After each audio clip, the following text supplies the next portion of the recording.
And welcome to episode 217 of Zapped to the Past. I am Adrian Mills. I'm joined as always by Mr. Graham Raddings. If you haven't listened before, this is a podcast where we discuss games that were released for the Commodore 64. Last week, we looked at our first batch of games from issue 87 of Zapped 64, which we are, of course, in no way affiliated with, and were found to be despicable by Daffy Duck, wore out our eyes in the scoreboard simulator of world cricket, and bounced aimlessly around the abominable Bigfoot. I don't think that quite works. This week, we conclude our look at the games in August 1992, along with what was also lighting up our TV and cinema screens that month. Graham, I see that full-price games have made something of a return this week. Does that mean that the quality has also risen alongside the prices? Or are they as flat as unyeasted bread?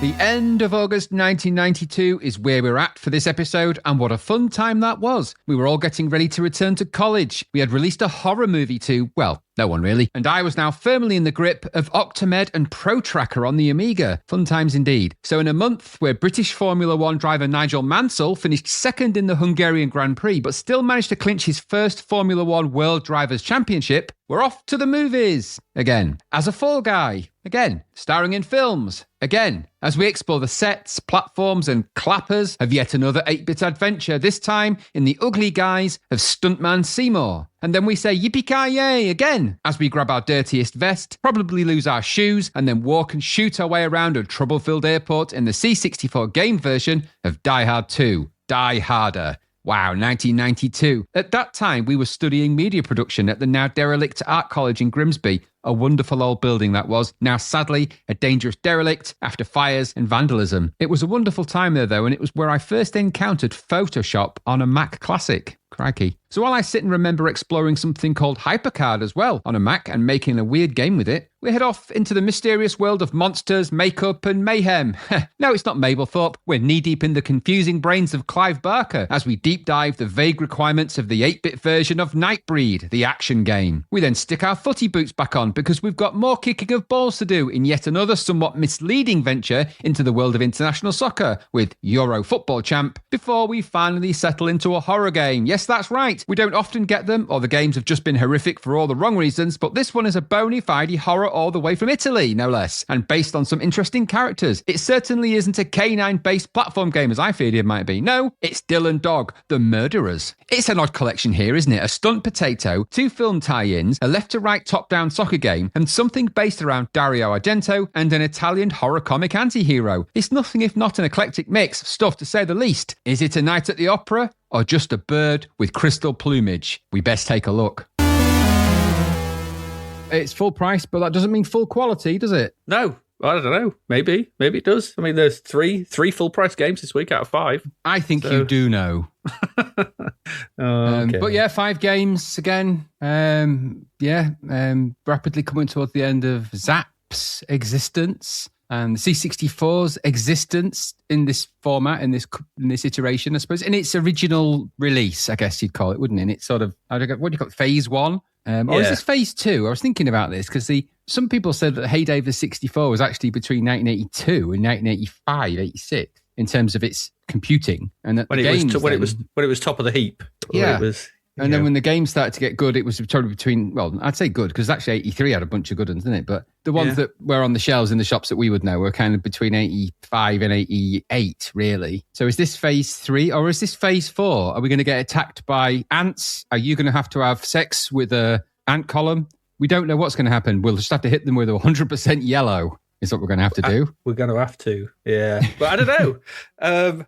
I honestly don't know. I mean, I always thought the golden heyday was supposed to be like 84 to 87, wasn't it? I thought that's when people sort of said that's when the best games were around, or the people getting proper use of the machine. Well, But, they say that, but nowadays, some of this the modern games being what they are, modern coders, there's some pretty amazing stuff coming out on the C64 currently. I mean, a batch of the last few games I've seen that have been modern releases, if you like. I mean, the hardware's the same. There are some that take advantage of, sort of fancy pants, extra bits. But generally speaking, if you're just stuck to the old hardware, the hardware is essentially the same. But some of the code techniques and the tricks they use in, obviously over all those years, they've learned some crazy good code techniques. The games look amazing. I mean, I was looking at a couple of the sort of new ones the other day, and honestly, it's like, if only they brought those out in 1992. I would have been well happy. Yeah, because I mean, there's some really accomplished stuff going on, and I guess it's just, you learn the lessons, don't you? There's loads of lessons they've learned. I mean, we won't officially look at monsters in Mayhem Land or Mayhem in Monsterland, whatever it's called, I forget. We won't officially look at that one, but that's kind of like tipping into the next gen C64 world, isn't it? A little bit. Yeah. Where you've got, lots of advanced code techniques. Code techniques we've seen many times up to that point. There's nothing, I wouldn't say anything mind-blowing about the code in that game. But there is, of course, a takedown of the, do we call them takedown? A strip down? An unpack? What do we call them? Mountain Piper's taken the game, he's unplugged its wires and he's gone fully unplugged. He's taken it to pieces, Adrian, and he examines it closely and says, it tells you what everything is that's happening in it in a way that only he and probably several other people of that very clever coding base can understand, because I just listen to it while I'm eating my cereals normally going, that's amazing. I have to go, what did he talk about? Yeah, I'm usually looking at it going, why is the 4 screens on my screen all showing different things? And here's this sprite bank and this character bank. And I'm like, why is he showing all these different things? I'm like, I don't understand. But benefits of all those sort of code checkers and all those sort of tools that they use to be able to... I mean, it's amazing. You wouldn't have had any of them back in the day, would you? But amazing that they have them now. So, and if you really want to impress yourself, go and look at I would look at the last the demos that have been coming out in the C64 in the last 6 months, because there's obviously a whole bunch of new techniques. I think they've almost reached the point when there's literally nothing left they can discover about that machine until they've figured out how to use the ghost bytes in really ingenious ways. They've now figured out how to just not bother with, or at least not so much not bother with, but according to a recent Fairlight video, plugged to Fairlight for their amazing videos, a Fairlight video and a presentation from one of their chief supercoders. They've got basically ways of just like, they don't bother with raster time anymore. It's like, we don't worry about that. And they've got some, and you have to watch this video of this guy explaining what he does. And you're just like, how on earth this stuff is just crazy that they're doing. They've just got, you know what, we've got raster time, make a difference anymore. We don't worry about that. We don't even need it, really. It's like, what is going on? I suppose when you're just coding at something for 40 years or so, you just kind of learn its ins and outs to a degree which is, I'm not sure it's healthy, but it's something. That guy's amazing. I can't, without going to YouTube and because I've got terrible memory for names and things like that. But there's the main Fairlight guys and the guy that does the video. He's not the one in the actual presentation. It's like he's at some kind of gaming event, a demo coding event, I think. And he's giving a presentation on his this technique about you not worrying about raster time. It's a really amazing presentation. It really is. And it's just mind-blowing. You're looking at this thing going, okay, that you sort of understand it because you've got a fairly knowledgeable about how the C64 draws things on a screen and how it renders things. Then after a while you go, how are you making it do that? Because that shouldn't be. Does he go all primer? He goes all primer, that middle bit of primer in his presentation. You're like, I'm with you.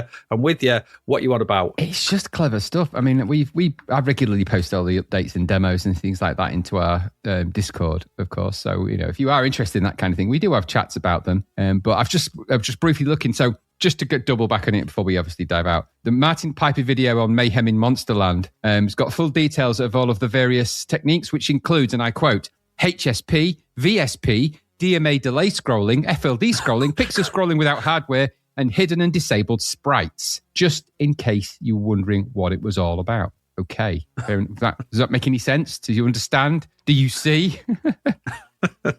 No, I don't. I mean, don't forget Monster and Mayhem Land as well. That was 93, wasn't it? So 92, 93, that was being made. So that's way before all these clever stuff was going on. Clever stuff. It is very clever. And then what I'd suggest after that, go and watch a demo called The Hat, which is by Fairlight Genesis Project, which is just crazy stuff. And then after that, you can go and watch sort of the technical breakdown of the video. There's one in there called, I think it's somewhere in the Fairlight channel. You'll find the video of their presentation, which is about, it's Trident from Fairlight, who does the talk on It's called No More Rasta Time Worries. And if he says it, it's definitely true. Because there's the one person, I mean, that guy, he must literally sleep in a 6502 kind of status. I don't know how he does what he does. The guy's amazing. So he wakes up every 60th of a second on a Rasta interrupt just to check. He doesn't need Rasta interrupts. He doesn't worry about Rasta time anymore. He doesn't worry about them. Don't worry about the Rasta. He doesn't. Yeah. Every little thing is gonna be all right. Anyway, go and watch time. That. It's on FLT TV, Fairlight TV. You can go and watch it with Trident from Fairlight giving his talk, and it's at a place called Fjaldata. I think that's how you say it, or Fjaldata. I don't know. It's an event where they did lots of demo stuff, so go and check it out. Okay, I will do. Well, we've got games on that demo note. Demos are cool, but we've got games to talk about, Graham. We have. This is the second lot of games from August. So should we get into them? I think we should. I think we should, yeah.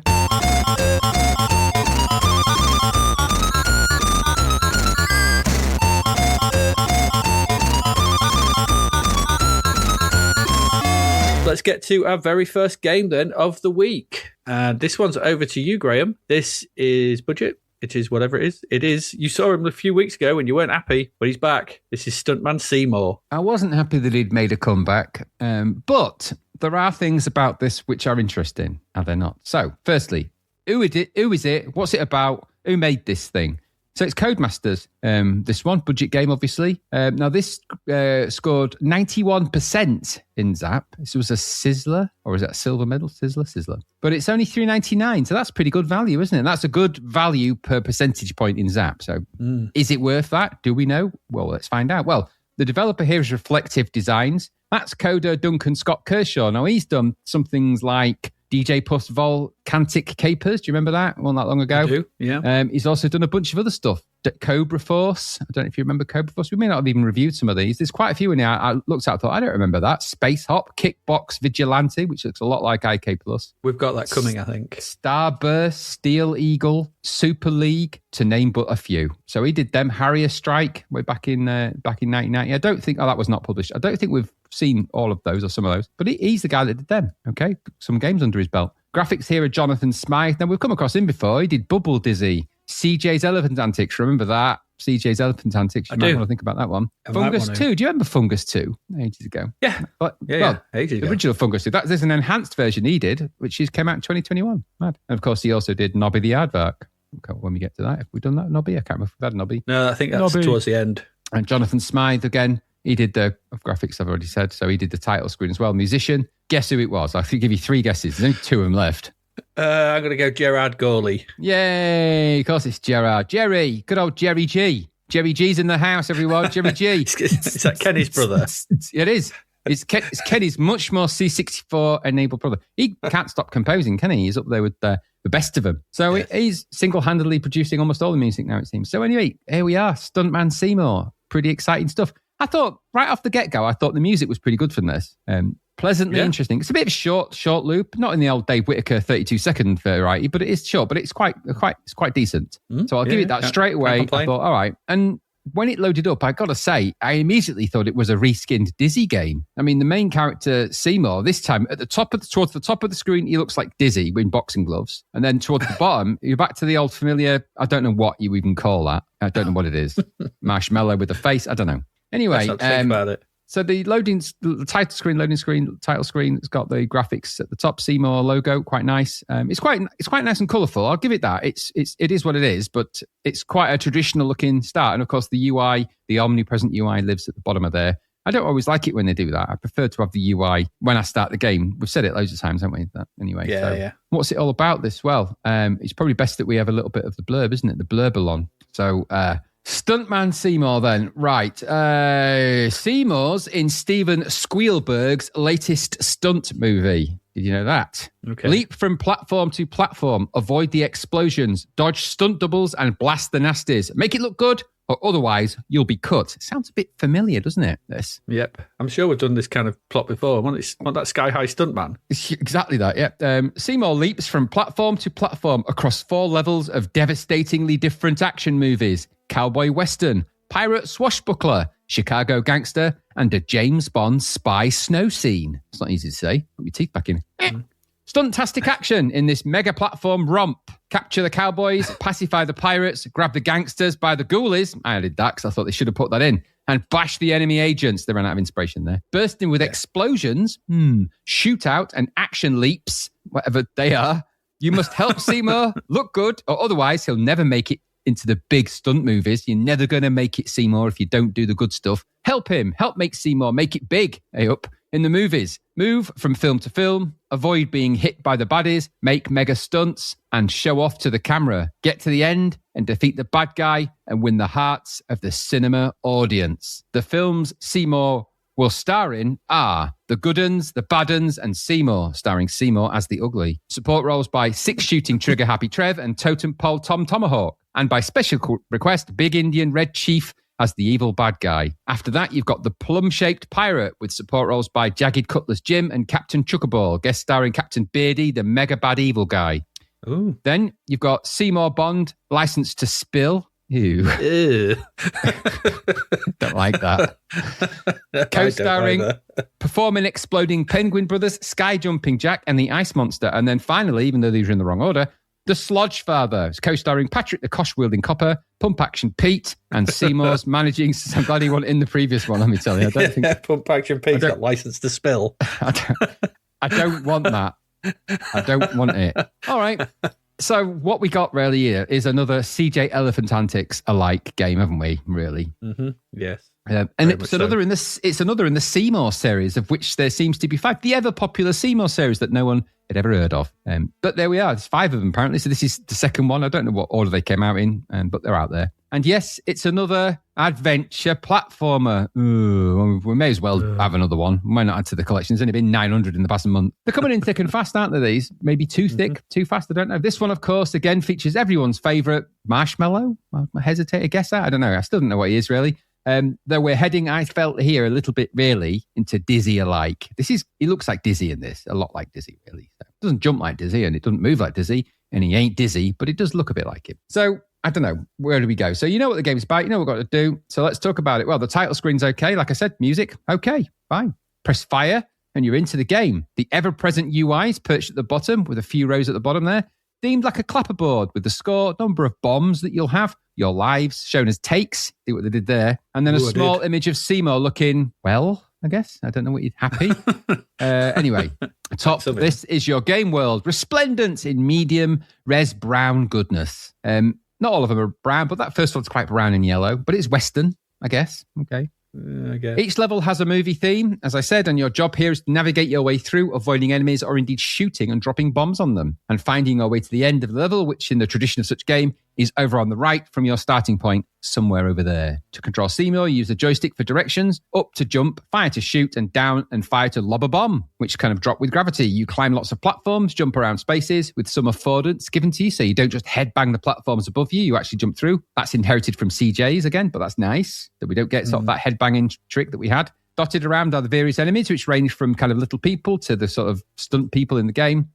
All sorts of things, really. And they've all got the same goal, which is to take away your lives if they can. If you get in their way too much or you touch them or whatever, you'll come a cropper. You can only do that 5 times and it's game over, man. Game over. You do respawn from where you did die, though, which is also a nice thing. Okay. Yeah. Graphics are okay, I thought here. Much improved over the last Spectrum-looking horror that we had. So this is a much better twist, isn't it? Firmly in C64 medium res territory. Home, it's come home at last. And certainly a bit on the chunkier side, but there are some nice background details and sprites in here. And, well, they're much like CJ's, and there's a reason for that, because it's the same guy that drew them. All right, makes sense, really. He's obviously got a knack for the way he does things. Things scroll well enough as well. It's smooth, at least. Only a couple of bad line glitches to contend with. Nothing too shocking about that for some reason. Why can't they just not have that? I don't know. But anyway, they do have it. Pace is okay as well, and with the camera position in the sort of right spot for once. So you're not having to go all the way over to the right before it starts scrolling. It's kind of in the middle. And that kind of works. There are still some drops, of course, some death drops in there, or drops to the void, leaps of faith. I don't know what you want to call them. But on the whole, this felt much more exploratory and less designed to do your head in with stupid traps and spectruminess and Spectrum graphics. In fact, it's not a Spectrum game, this, at all. It doesn't look, feel, and act like one, which is good, because if it had, I'd have burned it in the past where it belonged. So there's issues. Well, there's always going to be issues with this. And really, the main one here, it's all just a bit bland. There's things to avoid. Okay, there's things to pick up. And you wander around some varied level designs, I guess. Mostly platforms, hopping up and down on things. And that's okay. But the music's passable enough. Keeps things ticking along. Better than total silence or the occasional buzz or glonk. No, the main issue here, I thought, was that there just isn't much to it. You walk, you jump, avoid, pick up, shoot, repeat. And there are some end-of-level bosses, such as they are when you get to them. You beat them with the bombs, you go to the next one, and it's off you go. And the graphics in the background change, but the game design does not. Mm-hmm. I guess the best you can say about this is that it's a massive, massive improvement on the first Seymour game. That wouldn't be hard, though, but it is a massive improvement. And that's because it feels like it was actually made for a C64, or at least I think what was really behind this, I've got a funny feeling this is CJ Elephant Antics engine with different graphics on it. So that game was made for the 64, and that had some pretty good bits in it. So at least this version is at least leaning more towards C64 winners, like smooth scrolling, for example, and hardware sprites. Those are good things to put in a C64 game. It's got a chip and a register for that. It's harmless enough, this game. It's playable. It's non-threatening. It's vanilla, if there's anything you could describe it as. Maybe too vanilla. Man, I don't see why you would choose this over CJ's, which is probably out on budget already as well. Or was it already budget? I can't remember. It was budget, wasn't it? But it is cheap, and maybe it'll help you pass some time if you want another CJ Elephant Antics type game. But for me, it just felt a little bit meh. It was just, there wasn't a great lot to it. It looked nice and it sounded okay. There just wasn't a great lot of game in it, I thought. It felt it just, once it reached a certain point, they were like, there you go. Is there more to do than just wander around? No, yeah, there's plenty of wandering around to do. But as I asked if there was more to do, yeah, there's loads of wandering around. No, you've stuck in a rut, you. So that's why it just felt a little bit meh to me, a bit vanilla. Did I enjoy it? Well, I didn't not enjoy it. That's all I'll say. What about you? You double negatived it. I didn't not enjoy it, yeah. And didn't want to go back and not kill it. Didn't. No, I didn't want to smash my eyes out like I did with the first Seymour game. This was actually, it was palatable. It just wasn't very exciting. Yeah, it wasn't not all right. Yeah, I think that's a good summary. Yeah. Perhaps.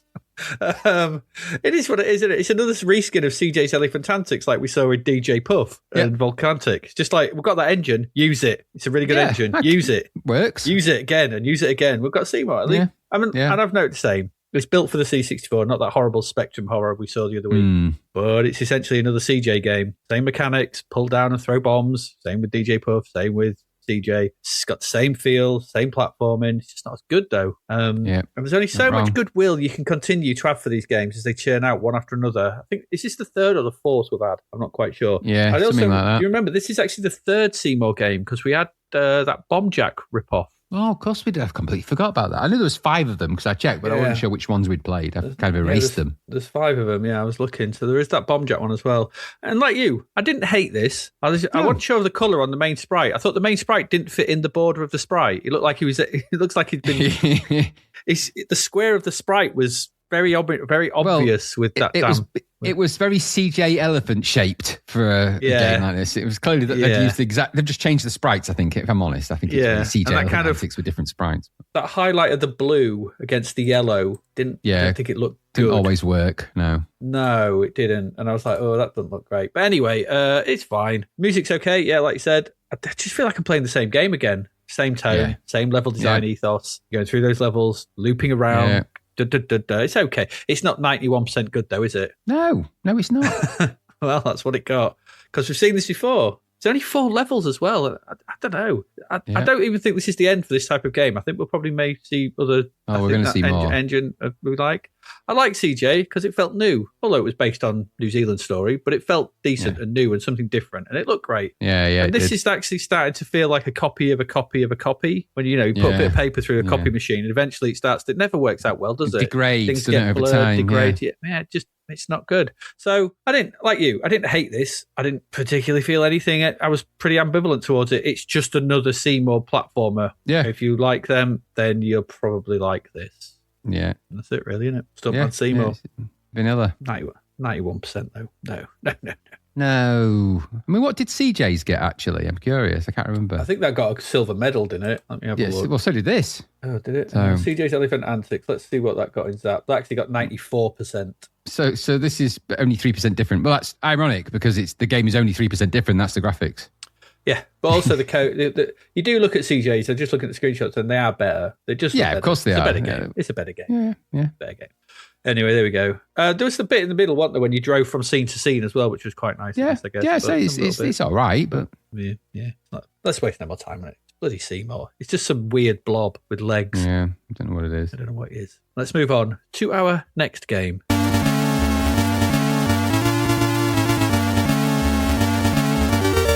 And this is Euro Football Champ, or European Football Champ, or European Football Championship, or Euro Football Champ. I've found still loads of titles for this, but who knows anyway. And you can tell it's the summer in an even year, as once again we get a glut of football games based around either the World Cup or the European Championships. Yes, always happens. So it's 1992. We're going to get some.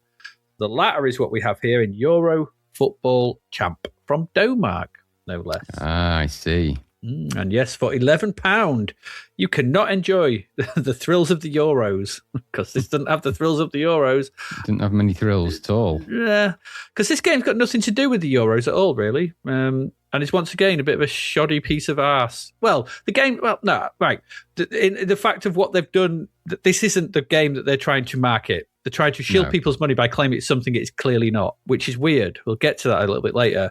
So yes, released by Denmark. And this is somehow copyright Tato. Is it arcade somewhere in it? Well, we'll get to that in a bit. Yeah. There's a mystery. Yeah, but the conversion here is by Tiki Software. You remember them? God help us all. God help the past and save your screams until you see his face. Another horror movie franchise sayings. Absolutely. This time he's got a claw. I don't know what that was from. We all remember them from such highs as Chase HQ, Chubby Gristle, Continental Circus, Pit Fighter, Shadow Warriors, classic Tiki Software stuff. Although, to be fair, did some the relatively okay Badlands, Blasteroids, Pac-Mania was pretty good. Tubin wasn't too bad. So, up and down. The code here is A Rahim. That's all that's listed for them. Again, either Lemon or Moby Games. So I don't know. That's just A Rahim. And this is their sole credit and contribution to gaming, as far as I can make out. Okay. Don't know. That's it. That's the only credit on this game. Right. A Rahim. Before we get to the game, though, let's talk about the box art a little bit. We'll discuss the front cover later on, because I was like, what the hell has gone on with this? But the back of the box is one of the most misleading things I have seen in some time. Okay. So we were all aware, right, back then, disclaimers on the back of boxes, screenshots may not be from your version of the game and so on and so forth. But here on the back of the C64 box, and if you don't believe me, you can go and look for yourself on Moby Games. There's the German version, and I sort out the English version as well, and it's exactly the same.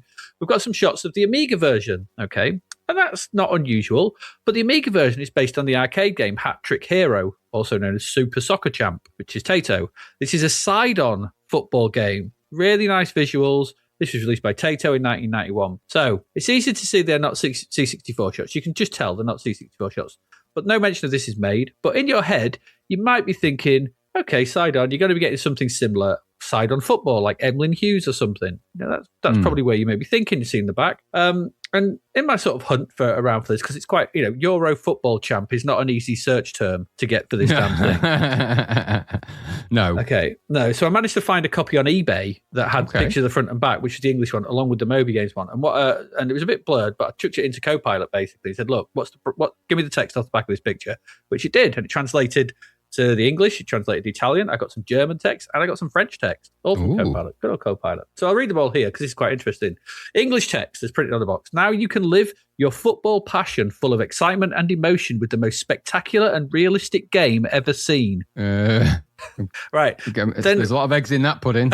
Wait till you get these bullet points. Bullet point 1. Hundreds of frames of animation for each player. What? Spectacular shots and tackling moves. Select your favourite national team in order to play. Out of 8. Play head-to-head with your friends or team up against the computer. That is true. Fouls, professional cynically, or totally insane. It's up to you. Okay, do you want to play an insane game of football? No, is that how it that's the English text. I don't know. The Italian text goes this. If you're a football fanatic, you will certainly enjoy the excitement and movement that only European Football Champ can give you. It's probably the conversion of one of the most popular games in Europe. It grabs you immediately. It's probably the best football game ever seen. He thinks they're lying there.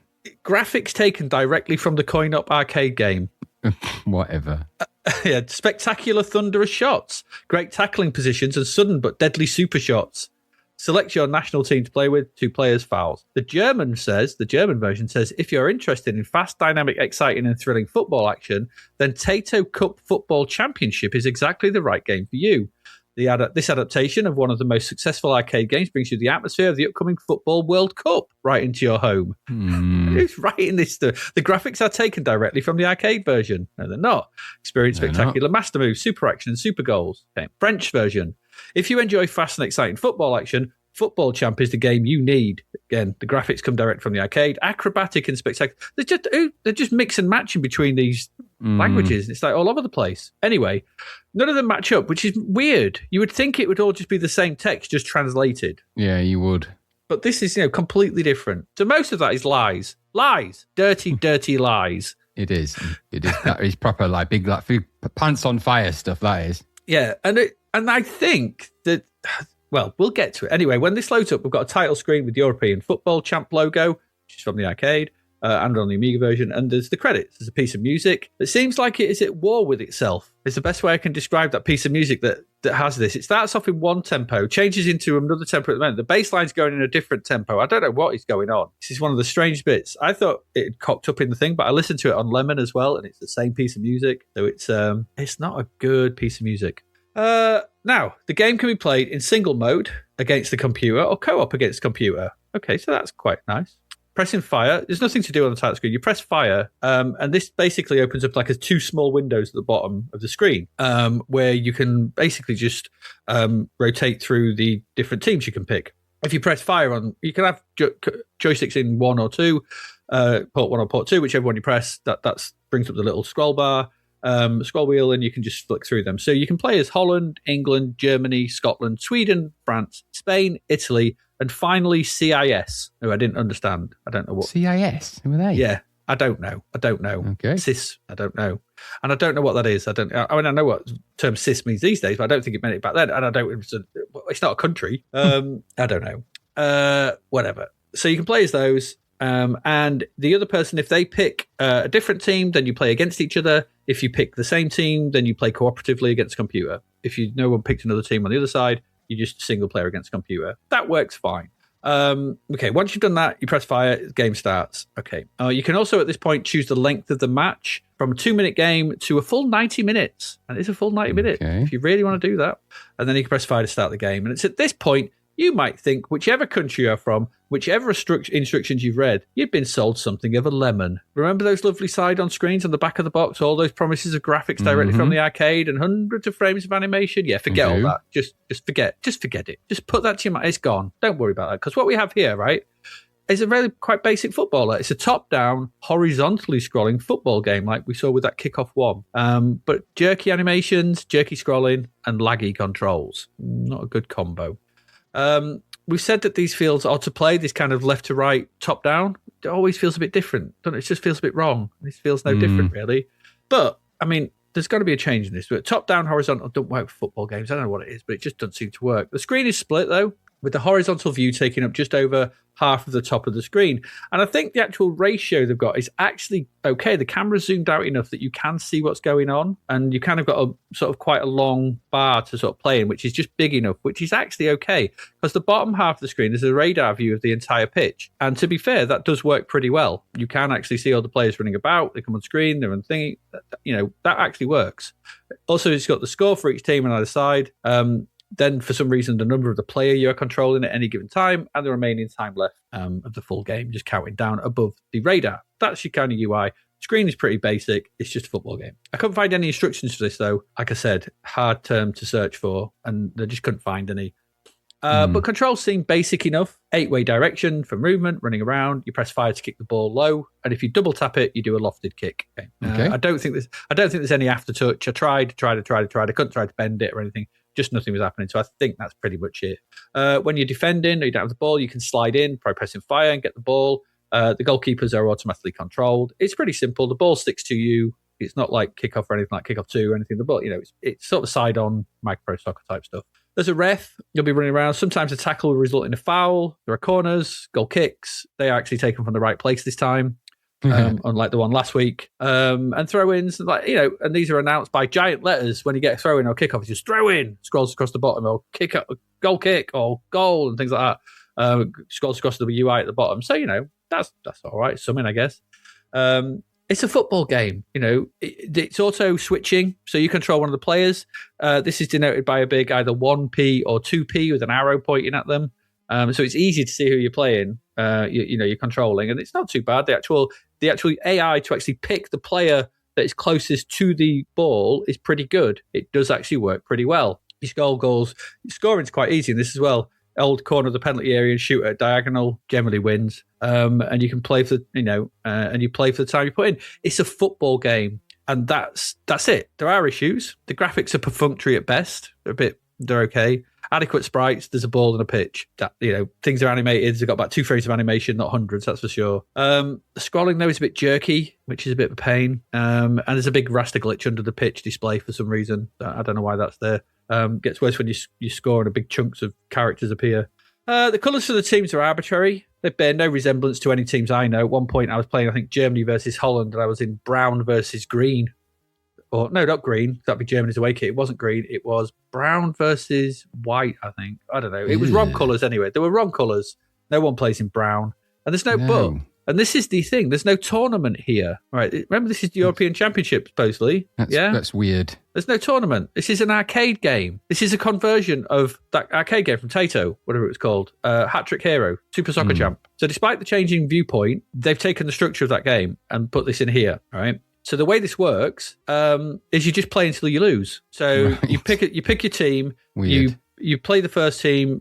If you win, you get to the next game. It's just immediate. The next game starts. If you win that, you just keep going until you lose. Then it goes game over, and you're back to the beginning. You're back to the title screen. It's an arcade game. It's an arcade conversion, which I think was probably going to be an arcade conversion, and that was going to be this game. Then I think something happened with a license. They thought, oh, it's the Euros. Quick, stick a Euro name on it, and it's a football game, and that'll do. Yeah. And that was it. But when I first started playing this, I was like, oh, God. I had really initial dislike for this. But I played this for a bit because the one thing I did quite like, one of the things I liked about this, the computer is not, the computer control players, they're not some cheater speed savants like we saw last week. They're actually quite slow, and it's easy to get the ball off them, and you can play around. I was knocking the balls back and forth. You actually play a bit of football. You can use the radar at the bottom, which is actually quite useful because you can see where your players are. It's easy enough to move the ball around the pitch. I was knocking it from left to right and running around and pick my players. And when you do pass, your players have some intelligence. They'll go and get the ball. If it's not even, if it's near them, they'll leg it and get it, and then you control them. I was like, yeah, that's quite cool. This is all right. The sound effects are as you expect. There's a little rise in pitch as you take a shot. Shush. And when the goal goes in, things like that. And weirdly, I don't know what it was. All things considered, I started to actually quite enjoy this. It's not brilliant. Goodness. I know, but I think it's because I was just comparing it to the one from last week, which was dog egg awful. This one, this was just an okay basic football game that worked. That when you actually started playing it and knocking the ball around, the AI was okay. The opponents weren't insurmountable. I was getting through a few games at a time, scoring some goals, which wasn't too hard. But then they were generally getting harder. And I was actually okay. There's some technical issues and hiccups, and I think maybe this was rushed out and maybe a bit more smoothing around the edges. This could have been all right. And I think if they'd have packaged and marketed this and sold it for what it actually was, which is a port of this Taito arcade game, you'd have had no real issue with it. You'd have been like, it's an average footy game. It's okay. They've had to change the view because there's no way they were going to be able to make the game look like the arcade game. It's just impossible on this machine. No. It's not Micropro Soccer. It's not Emily Hughes. But we've played so many, a shit ton of terrible, terrible football games over the course of this podcast. I've had to put up with so many of them. And this isn't one of them. Marketing this as a tournament version of the Euros and including screenshots that resemble the arcade game that this bears no resemblances to is where I take umbrage with this release. My umbrage is not with the code and not with the game or anything like that. It's with Domark. We've come to expect the worst from companies in the late 80s and early 90s. This is another prime example of why that is. This is not a terrible football game. It's somewhere in the middle of all the ones we've looked at. I could string a few games together, and I wasn't angry. I wasn't getting annoyed. I was just like, it's all right. I imagine 2-player co-op or versus. There might be some fun to be had here as well. More fun, especially in 2-player co-op, because that seemed to run. I had a go in 2-player co-op just to see if it was running all right. Just controlling one with keys for one thing, and it was just ran exactly the same. But it's not what's being sold, is it? Domark have lied. There's basically this game's a big lie, and that's annoying. And that's where the crime lies here. So the actual football game at the heart of this is okay. Nothing more, nothing less. It's just terribly, terribly missold. And if you bought this thinking you're going to be playing like tournaments of the Euros and stuff, you'd have been really annoyed. And you'd have spent 12 quid on it. Oh, sorry, 11 quid. And but I would say this is the better football game that we played. this month.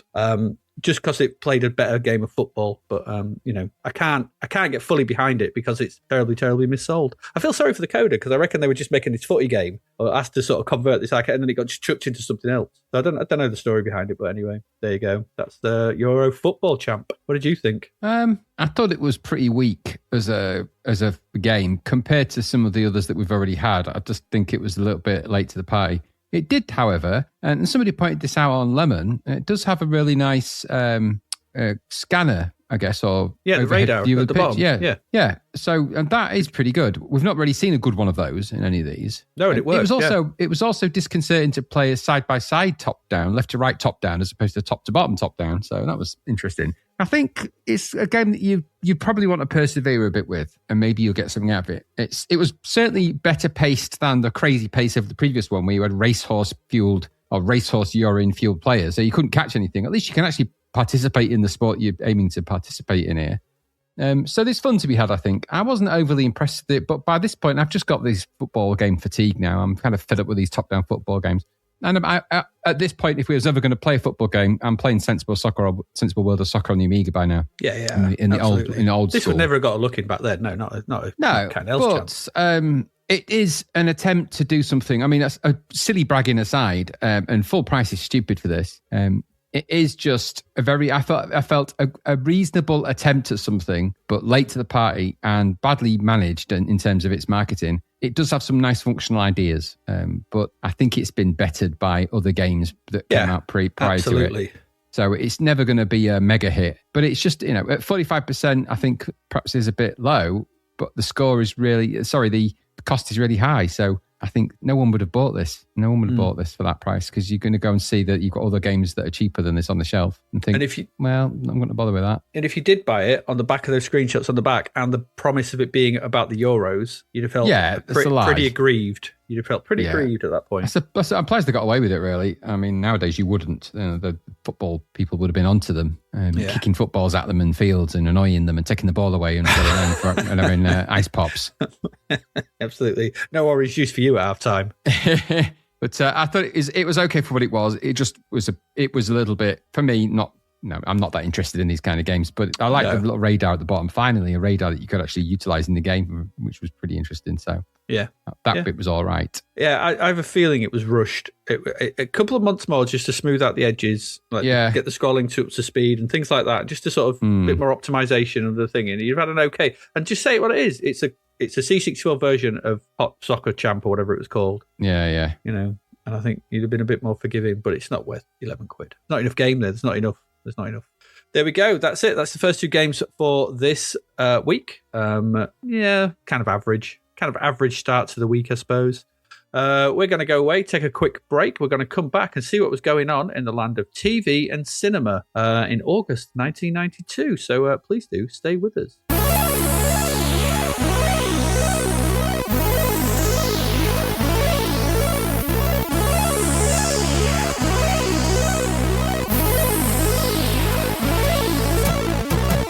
The novel Escape from the Commodore 64 by David Hearn is out now. Crash landing on a green planet full of vector graphics, can Sarah find a way to escape for real? Or is she stranded on a planet full of sun, sea, and chippy tea forever? Imagine finding yourself in a cinematic karate game, having to rescue a princess, or remain stuck under the run-stop key forever. What about finding yourself on a space freighter full of robots? Could you clear the decks? If you were transported back to a Wild West town, having to round up outlaws, could you survive until sunset? What if you were a wizard with a cat who must colour worlds? Could you beat the game, or would a virtual guitar solo announce your demise? Sarah might just be another visitor, but she doesn't want to stay a while, never mind forever. Available from Amazon and all good online retailers, discover if there's a way out in Escape from the Commodore 64. Visit davidhearnwriter.com to find out more. And we're back.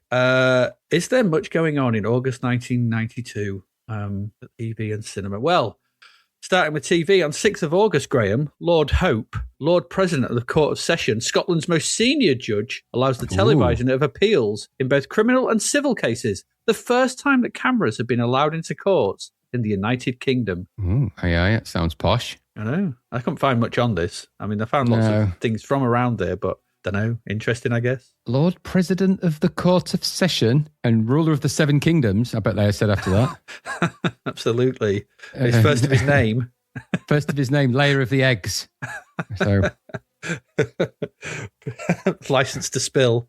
Yeah, that's got to be how they announced him. Please welcome Lord Hope, Lord President of the Court of Session, Master at Arms, Keeper of the Seven Keys. Yeah, I don't know anything about this, but yeah, well, I suppose it was a big deal in Scotland. Yeah, well, I mentioned it is. Wanted to watch a bit of court TV. Yeah, why not? Yeah, 15th of August, Sky Sports launches Sports Saturday to coincide with the launch of the new Premier League. It follows the same format as the BBC's Grandstand series, featuring a mix of sporting action, concluding with the day's football results. So this is basically Sky muscling in. This is their world of sport, Grandstand, that sort of thing. Yeah, who did they pinch for it? Do we know? No, it's no one I sort of recognised. It does say in the wiki on this that it was Jeff Stelling, but I don't think he didn't do it for a couple of years yet. And it 1999 it basically becomes Soccer Saturday. They just get rid of all the other sports and it's just 6 hours of football from 12 till 6. Right, okay. Wow. That's what happened there. But basically this is, Sky taking over football and sports. We've talked about this before, didn't we, about the impact of all this money pumping in. Soccer Saturday in 1998. Programme airs on Sky Sports News, typically from 12 to 6 p.m. And it's still going to this day. Includes updates and reports at various football grounds around the country. So there's usually a panel of football pundits who talk about the games for the day, results from the week, and then they get to 3 o'clock, and then they get all the scores coming in, highlights the thing, and then they update it from 5 o'clock to 6 o'clock. Okay. I have spent many a Saturday afternoon watching this. Right. Far too many when I had Sky Sports and just stick it on at 12, and I'd still be sat there at 6 o'clock. Just covered in pizza. Just like went through the whole day with it. Oh, absolutely. I did it loads of times with a hangover. It was great hangover TV coverage. Just stick it on and just sit and watch it and not have to worry about anything. Just, get up every now and again for a drink and some food. When I was just really, really into football and I was just like watching a lot of it, but it just is what it is. But I don't watch it anymore. It's too much anymore. I can't be doing with it. No, fair enough. 16th of August, though, following on from the 15th of August, Sky Sports shows its first live Premier League match. The channel launches an afternoon-long football programme called Super Sunday, that's still going these days, I think, which allows for 2 hours of pre-match build-up. That's a lot of build-up. And 1 hour of post-match analysis. That's like 5 hours for one game. It's too much. No game deserves that apart from the FA Cup final on BBC.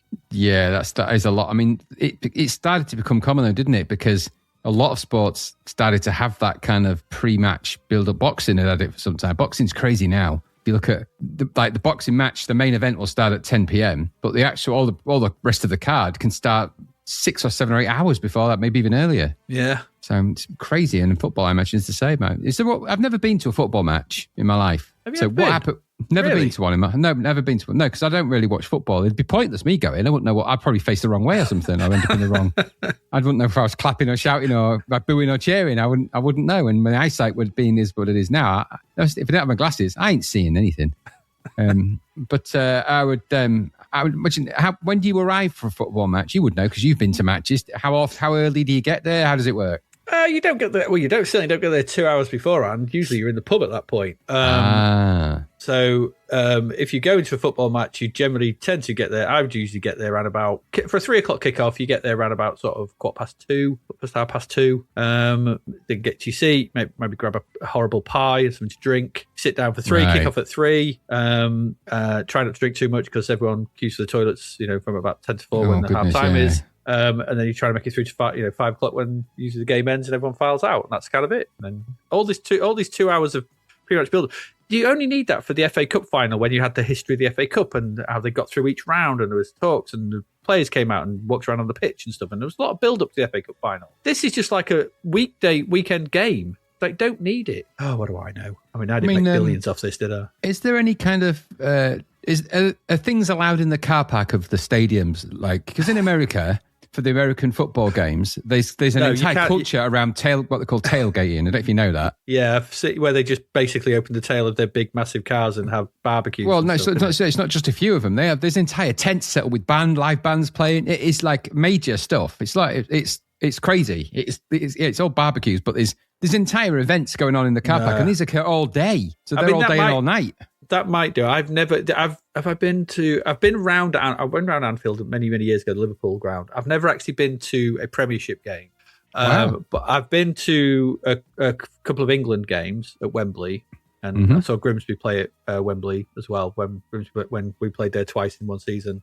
I've been to a few England games, and no, that's not my experience. You just kind of wander in, and the best ground I've ever been to is the Nou Camp when I went to see Barcelona. Oh, I bet that was posh. My seat was pretty much about 4 rows up from behind the dugout. Wow, incredible seat, yeah.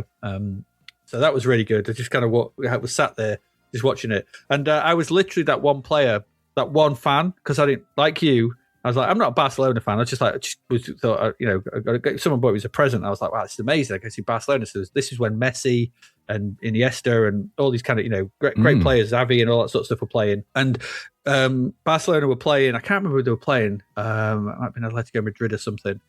And everybody, you're at the Nou Camp, Barcelona win. That's the rule. That's what happens. This is like the Jasper Carrot thing when he takes his mate to see Birmingham play Man U and Birmingham score. Because basically, the opposing team, Atletico Madrid, scored before Barcelona did. And you've never heard 90,000 people go quiet this happened. Apart from me, who started laughing. Ooh, that isn't good. No, I was like, oh, good Lord, we weren't expecting that. And everyone was like, huh? You were angered. God, you were lucky to walk out of there with your shoes. I know. It was quite funny. I hastily, went, oh, that's terrible. Come on back. Luckily, Barcelona won 4-1. Right. Okay. So they did win in the end, but but that first goal, when they're they weren't expecting a goal against them, it was very strange. It's just the stadium just went quiet, like Jesus. Oh, that's mad. That is mad. Yeah, but that was an interesting experience. But yeah, there you go, football. Anyway, 18th of August, Emma Bunton, who would later achieve fame as a member of the Spice Girls, Baby Spice, in fact, makes her television acting debut in an episode of EastEnders, playing a mugger. Oh. Strange. She would also make an appearance in the Bill the following year, and I actually found the clip on YouTube and watched it. It's brutal. Yeah, she's a dirty mugger, and then she's in the Bill playing a mugger. She was typecast before she'd even left the UK. I know. And then she got Baby Spice. But that thingy, did you watch the clip? Yeah. Try and nick it, didn't it? And then the partner comes back with the big plank and just cracks him over the head loads of times. It's brutal. It's back when EastEnders was a bit rough around the edges, a bit tougher. Yeah. But there you go. That was Emma Bunton. 20th of August, Central broadcast the final episode of the Australian medical soap opera, The Young Doctors, making it the first ITV region to complete the series. These weird races they had. Yeah, regional races. I mean, surely it's been on that long now. They're the old doctors, I would imagine now. They were young once. Been on 1,396 episodes. They're old now. They've been around a bit. But don't forget, it's Australia, so that's it's about 4 weeks of viewing. Yeah, true. They worked at an intense rate, didn't they? Those soap opera people in Oz. Goodness. But yeah. I never watched The Young Doctors. No, wasn't. No, I watched it. I did find the final episode though on YouTube and gave it a watch. It's Jim Robinson playing, not obviously Jim Robinson, or Alan Dale, whatever his name is. Yeah, does he fall off a cliff? No, just sport a very natty suit in this. It's quite sad, it's just they've all got the hospice or the hospital what they're at, it's been closed down. So it's like the last day and they all just have a party and then they leave and it's just all empty. There's like a shop, beds all stripped of mattresses and everything's just gone. Everything's empty. Is that the last episode of MASH? That does that? Yeah. Well, Young Doctors did it as well. So there you go. Well, I didn't. 31st of August, Sky Sports broadcast live coverage of World Wrestling Federation's SummerSlam 92, held at Wembley Stadium in London. Wembley? Yeah, due to the company's growing popularity in the United Kingdom and the possibility of increasing its revenue from the event, of course. It is the first major WWF pay-per-view to take place outside North America. Impressive stuff. Yeah. Is it? I don't know enough about wrestling to know if this is significant or not. So, from a business term, yeah. I mean, this is really the WWF. It became the WWE, obviously, not long after this, but this is where it's really starting to become the global brand. Remember, I mean, everyone knew about wrestling, but Britain, we had our own wrestling leagues at this time. Big Daddy, whatever he was called, the Giant A-Stacks. The Saturday wrestling, but it had become a bit of a joke in the UK and a bit of a thing that happened where, and grannies used to go and shout at people and stuff like that. And it's kind of just, sadly, I mean, it's actually still going and there's it's quite a little cottage industry in it in the UK. And that's no disrespect to anybody who does that as a sport, because I still think as for fun, because in the UK, it's just got its own little brand and it's never going to be have the same money injected as a US, version. But no, it's not. For it to take over Wembley Stadium is no small thing. We are a tiny country in comparison. California's probably bigger than the UK in terms of its footfall for this kind of thing. So for it to have filled the stadium in the UK is pretty impressive. You think because that branding has to extend it, and this was only on Sky TV wrestling at this point, so it's only on a subscription channel. So for it to get that popular shows you that A, there wasn't a lot else to watch, and B, that people were quite on Sky. But people at that time it was hugely popular, but very glamorous, very glitzy. It was very different. I think really to how it is now. It's on Netflix now. Yeah. And you had the big names back then. They're now Costa's Hall of Famers now, aren't they? Randy Savage and your whatever Ultimate Warriors and all that lot and stuff like that. Yeah, found a clip of them fighting. Found the Legend of Doom's entrance where they come out on bike, on sort of chopper bikes, Harley bikes. Say what you want about wrestling. Ridiculous. We all know it's not. Everyone knows it's not real. You're daft if you think any of it's just entertainment. There's nothing more. That's why it's WWE. It's World Wrestling Entertainment. There is a sport behind it somewhere. I think. I don't get that. Don't dispute that. And people do get really injured. You can't hurl yourself around the size of those guys are and pick people up and not, slip discs, fractured necks and spines. There's a famous incident where I was watching a program about Hulk Hogan, strange enough, because there's a documentary about him. Strange guy, especially towards the end. He actually picked up, I think it was Andre the Giant, and sort of one of the real super big wrestlers actually picked him up and slammed him. And in doing so, I think he fractured some vertebrae in his spine, and it's crazy. It's all assisted and everything else. The way they do it, it's very choreographed. But the injuries that some of these guys suffer, and there has even been sad, tragic accidents and deaths in wrestling. It's not an undangerous thing. But that said, all entertainment, and people were loving it in the UK because we didn't really have anything like it. It was just steroid fueled bodybuilders throwing each other around and in underpants. And you know what? I for a while, not in the early 90s though, I was predate that a bit. But I got quite into it for a while. It was quite good fun to watch. And if you take it for what it is, which is just stupid fun, you get dead seriously into it, when you're like Gary did. Remember when Gary started dressing like the Ultimate Warrior whenever he went, while them little strings around his arms and just shouted at people aggressively all the time and made no sense for about a year. He just spoke in grunts and didn't utter words, did he? Like, God, that's Macho Man Randy Savage, wasn't it? I think he modelled himself on Ted DiBiase, actually. I think one of them, the $1 Million Man. I thought he was more Ric Flair with that hair. He could have been Ric Flair, yeah. He wooed his way around and he did woo. It was around him. I don't know, but I'm exhausting my knowledge of all the old-time wrestlers now. But he did do that, though. And it was only really relatively recently that he stopped doing it, which is a bit unknown. True. Every now and again, he'd just go around to his house. Well, yeah, we went to his house and he sat in his underpants challenging you to a wrestling. Like, look, I'm not doing it. And you're off brand massively right now. I'm 50 years old, Gary. Yeah. I don't sit around in my pants. Still slam you into the floor, you little pipsqueak. But don't get me dragged into your wrestling. No, or I'll rectum rumble you. Oh, God, no, please no. No. That's your TV. New shows. There's only one new show all month. Okay. And that was a show called on the 31st of August, the last day of the month, Covington Cross. Ooh, okay. Set in 14th century England, the series follows the daily intrigues of Sir Thomas Grey, a widower, and his sons and daughter. Covington Cross is the name of Sir Thomas's castle. His children, eldest son Armus, the serious Richard, free-spirited Cedric, and strong-willed daughter Eleanor. Another son, William, appeared in the pilot episode, but was then directed by the programme's writers to fight in the Crusades. He was like, why did I pick that one? Yeah. It's also featuring in Sir Thomas's life is his love interest, Lady Elizabeth. It sounds like the lamest version of Game of Thrones ever, doesn't it? It's I found the pilot episode of this and watched about 5 to 10 minutes of it. Christ, it's rubbish. Yeah, I noticed it's got Nigel Terry in it. It has. The acting is so bad. Yeah, he was quite good in Excalibur, wasn't he? Or was he good in Excalibur? Would you just imagine that? I think you might have just, I don't know, maybe you needed John Borman or whatever it was. But this is really bad. Really bad. It ain't good. It ain't good at all. No. But it was the only new show we had. It's not, no. Really not. Yeah. Films. Let's go to the cinema. Not much on this month. 7th of August is Daydream Believer. No, a lot of these things didn't come to the cinema neros, and we weren't going to get these on straight to video or any of that for a while. So yeah, the plot to this is Nell Teskowitz is a struggling actress with an affinity for horses.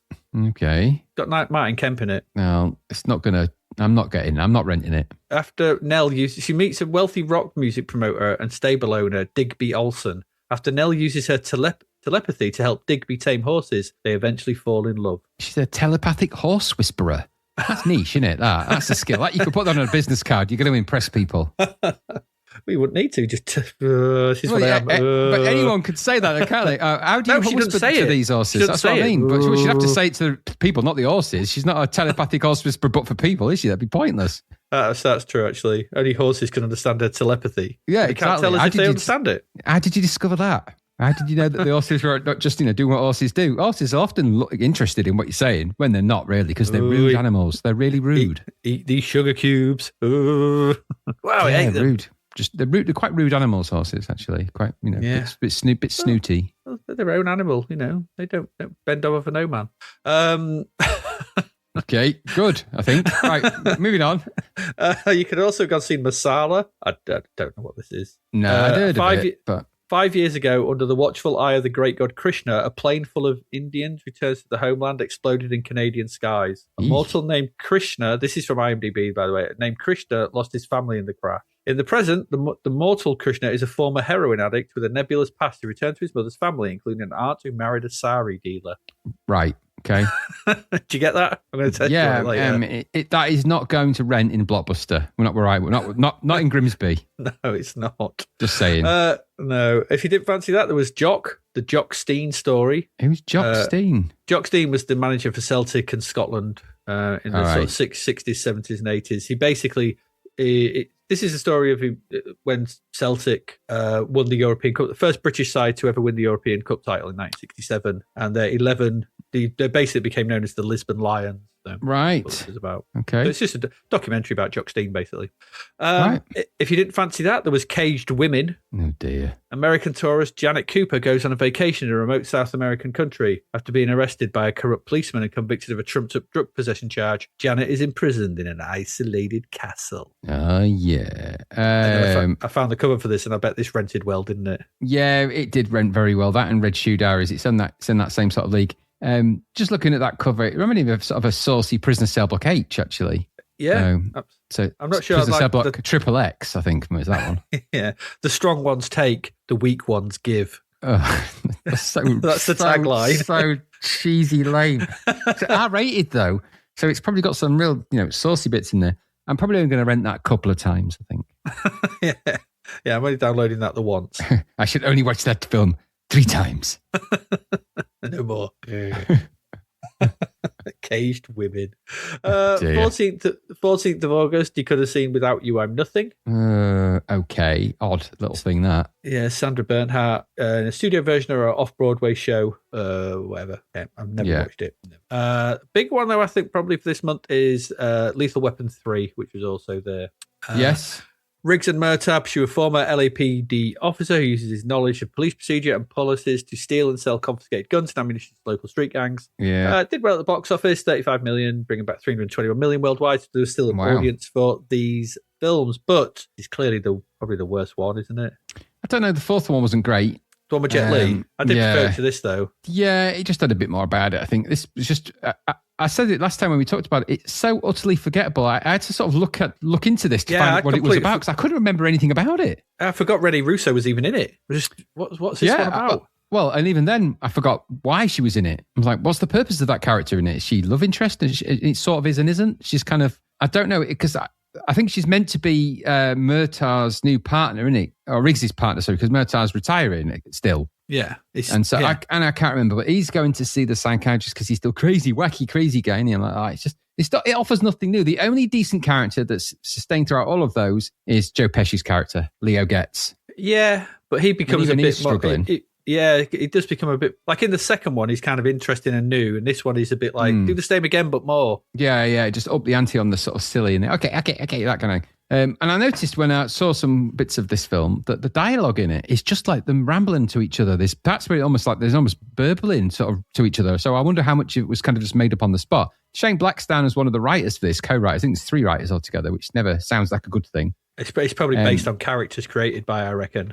Yeah, I reckon you might be right. It sort of feels like that, but there's incoherent dialogue in it. They're just mumbling to each other, like in jokes and stuff. And I think scenes just were left to run too long, and they're just like, oh, they're so funny, these two, when they're together. It's like, it's amazing. Just let the cameras run. They just talk to each other and do stuff. And I think I'm pretty sure this is the one where there's like a 20-minute scene of him sat in a toilet diffusing a bomb. It's so boring. Well, in the first 20 minutes of a film, if the bomb's at the beginning of the film, that bomb ain't going to go off, is it? Because the film ends if you kill the main characters within 20 minutes. So it's completely stupid. Yeah. The only film I've seen that deviates from that is the film The Other Guys, where Samuel Jackson, Dwayne Johnson's characters both leap off a building thinking that they're like super, super cool cops and actually just fall to their deaths immediately right at the start, which is quite funny and against type. So definitely go and watch. It's a comedy. It's really funny. Go and watch that. But yeah, it's a bit of a... I mean, it's a big film, but yeah, I remember seeing it and going, oh, that was not... Because the thing is, Lethal Weapon 2 is very good. Yeah, it was good. The second one's really good. And obviously you had the much darker with him killing, spoilers, but, Patsy Kensitt's character and stuff and that whole sequence. Oh, I hate that scene. That's so horrible when he finds her underwater. Because they chuck him in the water, put him in a straitjacket, but he can dislocate his shoulder to get out of him, can he? Yeah. And then as he's sugaring, turns around and she's already there. Oh, that's such a heartbreaking scene. It's a good film, that, but it doesn't actually rewatch very well recently. It's not great. I'll say it's good, but it's not great. Lethal Weapon 2. It's not. It's just it's not as good as I remembered it when I watched it recently. It's still odd, but you have to sort of remember that the characterization of Martin Riggs was different in the second one to it was in the first one. He got a bit funnier and quirkier and sillier in the second one. Yeah. So it's just he plays the character for a few more sort of dark sort of comedy laughs in the second one. And then because that kind of worked better in the third and the fourth one, they really sort of ramped that up, and it just kind of doesn't quite work then. I mean, it's even got, is it Benicio del Toro, or there's maybe not him. There's another actor in it who's in it who plays. I can't. Honestly, the third one, I can remember nothing of it. I'm trying to think of the actor. There's got a couple of famous actors in it because one of them's dating Murtaugh's daughter, and he doesn't like that, and it's just stupid. There's plot lines that just don't make really one of the Wayans, or is it Chris Rock? Yeah, Chris Rock, I think. Yeah, Chris Rock is in. He might be in the fourth one, I think. I can't remember. I've lost track of them all. Who knows? Anyway, there you go. Newsies. You could have seen that as well. Newsies, a musical based on the New York City newsboy strike of 1899. Oh, crikey. Okay. It's got Christian Bale, Bill Pullman, Robert Duvall. It's quite Ever heard of this? No, never heard of it. Never heard of it. No. There was also Freddy as FR07. I do remember that. French prince who has turned into a frog becomes a secret agent and goes to England to stop an evil plot that begins when famous buildings there start disappearing. I thought I never heard of it, and then I remembered I actually have. I remember the video cover, seeing it in places. But I've never watched it though. There's also Hostage. Okay. A UK Black Ops agent is sent to Argentina to find a kidnapped special ops analyst and take out the terrorists who took him. When a pretty girl who might somehow be involved catches his eye, things get complicated very quickly. Okay. Sam Neill, Talisa Soto, James Fox. Sounds like the plot of there's a recent TV show called The Hotel Manager. Or something. No, The Night Manager. Sorry, beg your pardon. Manager. Tom Hiddleston. Yeah, it's good actually. It reminds me of the plot of probably one of the seasons of that. Yeah, I mean, there's lots of these kind of sort of go places, Black Ops stuff. Yeah. 21st of August though, another big one this month. Alien 3. Yes. Yes. Yeah, returning from LV-426. It's weird, isn't it, that we've done Aliens and that we've do this podcast, Aliens and Alien 3. Returning from LV-426, Ripley crash lands on the maximum security prison Fiorina 161, where she discovers she's unwittingly brought along an unwelcome visitor. That's the plot.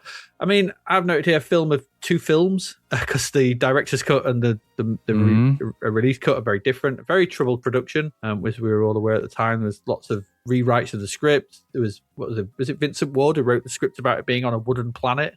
Yeah, something like that, or at least the planet where it was. I don't think the planet was made of wood, but I think it was people like lived in wood, and I don't know, stupid idea. Really. Yeah, I mean the director's cut that is now available through various means. It's in the box set, in it. If you get the box set, it's by far the best version of this, and it does have some very good ideas buried within this. And it makes a lot more sense in the director's cut. The alien comes out of a bull or an ox, which makes more sense rather than a dog. The dog it does make more sense. But as much as I like this and the way it's directed, it's David Fincher, obviously, and it's very, very good visuals and some very good sequences, and it makes a lot more sense in the director's cut. I still look at this to this day and wonder what the hell they were thinking after Alien. Yeah, I don't think they knew what they were doing. No, I don't either. I mean, I sort of understand the dilemma they were in, actually. Where do you go with it? Where do you go with it? After James Cameron directed Aliens, where do you go with that? Because Earth. I mean, he kind of, but yeah, obviously we know that now. But I think where do you take that on in 90s money? Because in order for them this to be a huge hit, they would have had to have thrown a lot of money at it. And James Cameron set the precedent for the next one to be amazingly expensive. You know, you're going to have to up the quantities of aliens. You're going to have to up the quantity of the army involved. Everything was going to be more expensive. So in order to make this film become a reality and keep it within a realistic budget, they scaled everything back, which is kind of what you'd think to do. Yeah, single alien, had the very small cast, very intimate. And I get the idea of doing that because that worked for Alien. Now, that an idea of it being in a smaller space, alluding to a bigger space, small intimate things happening, aliens much closer up and in your face, and creeping around, corridors and things. They just thought, that's what worked with Alien. We're never going to be able to make a bigger budget version of Aliens. We just simply can't afford it. Nor do we have the special effects all the time. It would have been an Avatar of its day. It would have been way too expensive to do. And the only person that could have done it was James Cameron or Spielberg, somebody who's so confident and has the right people behind them. So they didn't have that, did they? They got David Fincher, who's a very talented director. Yeah. And they got a half decent idea, and then their problems began. Lots of problems with production, lots of problems with the cast. Special effects were all special effects all over the shop. Animating two different things from the wasn't it the actual physical alien was completely different to the matte version when it was running around and stuff. All very different. There's a really good YouTube video called Why Alien 3 Was a Shit Show, and there's just a really good sort of takedown, about 45-minute mini documentary about why all of the various problems, and they're right down to really stupid stuff happening all the way through, just lots and lots of problems. Lots of studio interference, lots of executives who knew better. You look at the production list of all the producers and everybody else that's involved. This has been, and I think the problem was you had a very, very, very protected IP with people that had very fixed ideas about what could or couldn't be included in it, because it's an alien movie, therefore it has to look like the alien and it has to do alien-like stuff. So there were fixed parameters. You had to have Ripley in it because otherwise you'd have had nobody in it. They'd killed off most of the cast from Aliens already, so there wasn't a great deal of cast to carry on, but they couldn't have the girl actress that was in it either. I forget why. So you ended up with a whole series of problems. 5 years between it, wasn't there? And she was supposed to be in a cryo chamber, so she wouldn't have aged. But there was a whole series of issues, problems, things that happened. And then on top of that, the hype machine for this was crazy. I mean, we were totally ramped up for this. My fond memories of this, we all went to the cinema set. I remember going with you. I remember when we went separately, and then Rick came and sat in front of you, didn't he? Yeah, the dickhead. At the whole cinema, he had to sit. He went and sat right in front of you. I know. I remember that to this day. What a dick move that was, Rick. Dick move. And he'd also watched it on pirate video before he came to the cinema. The night before. The night before, because it was a crap 4:3 version of it, zoomed in. Yeah, filmed in a cinema. You could barely see anything. It was utterly shocking. That film is there's hard to see anyway. There's a lot of stuff going on that screen. And I just remember being wholesalely disappointed in the film after watching it, feeling that and because we'd seen this original cinema version, which was mixed up and edited it was really all badly, over the place. All over the place. But in there was, like you said, there was the bones of a good film. Now, I recently rewatched all of the Aliens movies, the whole bunch. Yeah, same here. And I actually was really looking forward to Alien 3 because I'd actually kind of forgotten almost what happened in the original that we saw, because I'd never really rewatched it since, because I hated it. Not as much as I ate the one that came after it, but I ate it. So it was quite refreshing to watch the director's cut, or the sort of the director's version of this, because it's got completely different scenes in it. There's scenes that are completely new, and look, because I didn't really remember them, it was kind of like watching it almost like from the first time. Yeah. And it was genuinely quite good. And I felt a lot of the ideas that were in there that weren't in the other two Alien movies, because there is some ideas that aren't in there. And the idea of this coming from different animals and having different capabilities, and that was taken into Prometheus. Some of those ideas made it further into the franchise. Yeah. And I thought that was quite interesting. So some of the ideas did carry the idea of them being this Weyland Yutani doing genetic experiments. Now, that did carry through, and later, of course, into the Alien Earth TV series, which is by far the best alien thing they've had since Aliens by a mile. And that's because they were able then to do all the things that they couldn't do with Alien 3. It was on a big budget. It was set on Earth. You had giant armies. You had all the special effects. It did all the things that they would have killed to have done for a follow-on Alien movie, but they couldn't. So I think as a scaled back, it reminds me of when you get things like Halloween 3. It was, where do you go after Halloween 2 and Halloween 1? Which is Michael Myers, then going around killing. So they tried something different and different scales and different ideas. Yeah. I quite like it when they do that. Sometimes it works, sometimes it doesn't. And unfortunately, with that version of Alien 3, it took years of fan pressure, I think, and David Fincher's pressure as well, because he was quite passionate about that project. Took years of him his first major film, wasn't it? Yeah, but he was quite instrumental in getting that director's cut out there in the way that it was, because obviously the studios they don't really like the director's cuts. Some of the studios, I mean, it's money in the bank for them, really, in some instances. But he was quite passionate about that the version that he and his vision should be out there, because these are auteur movies. At the end of the day, each Alien movie does have its own unique kind of spin from the director, doesn't it? And I will say that's the bet. One of the I think I remember you really not liking it because you were massively into Aliens and the comics and stuff. I think I was a bit more. It was okay because I think I just really liked the way it was directed. I think Fincher's direction in it is use of low camera angles and all those kind of tracking shots and stuff and some really weird lenses. I was very much into that at the time, and I was like, well, it's the story's a bit of a mess. Some of it's a bit weird. But god damn, it looks good in places. Some of it was great, because Fincher just sticks the camera on the floor and films upwards all the time, and I was just dead into that for some reason. There's loads of low shots and stuff.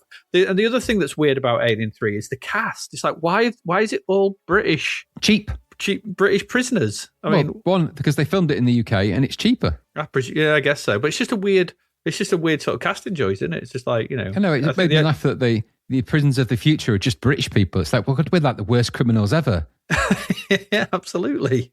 And there's legacy in there of the story that's not really in there. This was meant to be a planet of monks who are on pilgrimages, and yes, and so there is a deep religious undertone that was in the original versions of the script that gradually got eked out as the various different iterations came out. But that thread is still there. There's still that monastic lifestyle that they allude to, don't they? There's their old life of celibacy. They were originally like space monks, and that story obviously got changed and diluted. But I like that there's still little threads of that in there like that. It's good. Yeah, there's some, like I said, there is some great ideas, and there's a core of a really good film in there. It's just such a troubled film. And then I don't think until the recent Alien Earth, I didn't mind Romulus so much. It's all right. It's all right at some moments. But I think Alien 3, because of its problematic genesis and everything like that, it really it did the franchise in almost, didn't it? It almost was like, well, because the next was Resurrection? Was that the fourth one? Yeah, God, yeah. The one by the guy who did Delicatessen stuff. So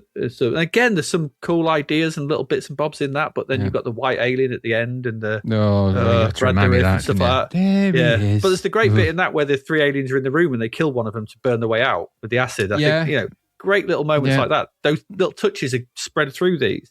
And then, of course, it all went off the rails with Alien versus Predator. But you don't want to mention them. And then Prometheus and what was the one after that?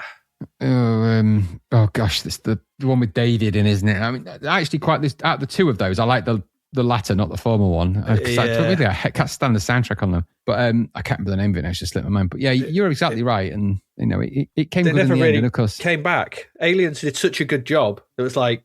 Yes, that's the problem with Aliens. Where do we go? Where do we go with this now? Because this is a perfect film. Yeah, and even if you watch the director's cut of Aliens, it's still brilliant, and it's really long. It's nowadays it'd be quite short compared to these Avengers movies that are like 7 weeks long. But Alien Covenant. Covenant, that's it. Covenant. Yeah, I quite liked Covenant in its own. Again, it's like there's more moments in it. I quite like. They're still a bit weird, a bit iffy, but I quite like some of the moments in that. But there was in these the Aliens and Alien 3. You don't have the dumbening that happens.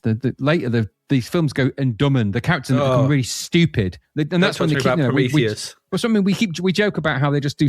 In that film, is just people doing continuously stupid shit until they're all murdered. It's the equivalent of looking over the wet egg. Well, that's where that comes from, that idea of looking over the wet egg, because that's all they ever do.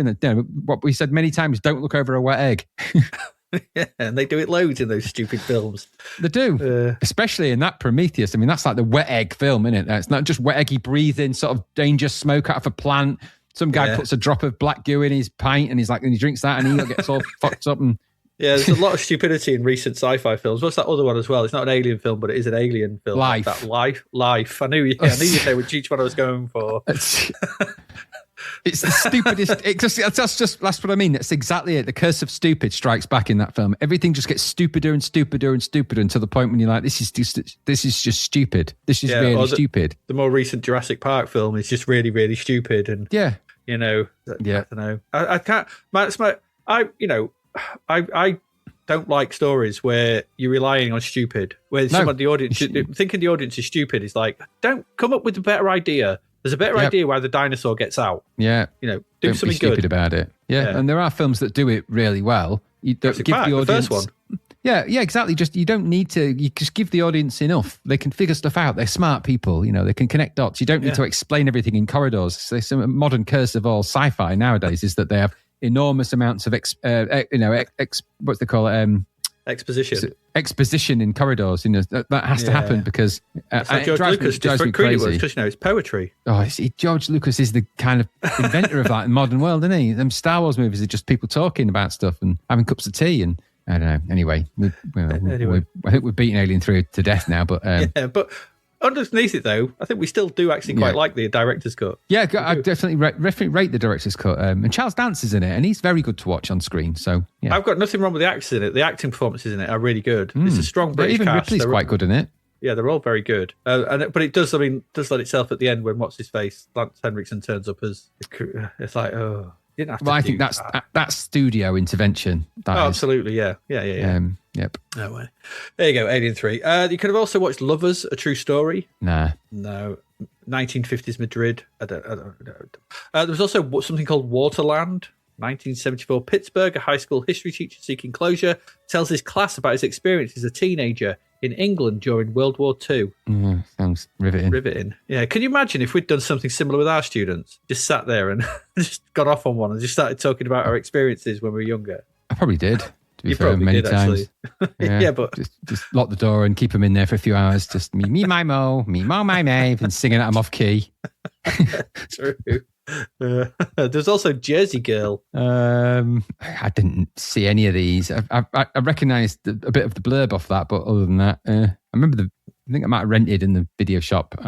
Is the cover saucy? I don't know. A picture of it, maybe. I just remember the name. Yeah, 28th of August. There was something called Juice. 4 inner city teenagers get caught up in the pursuit of power and happiness, which they refer to as the Juice. Tupac Shakur was in that. Never heard of it, though. Might be quite good. He was actually a talented geezer. But yeah. And finally, there was The Cutting Edge. A temperamental figure skater and an arrogant former hockey player attempt to win the Olympic gold medal as a figure skating pairs team.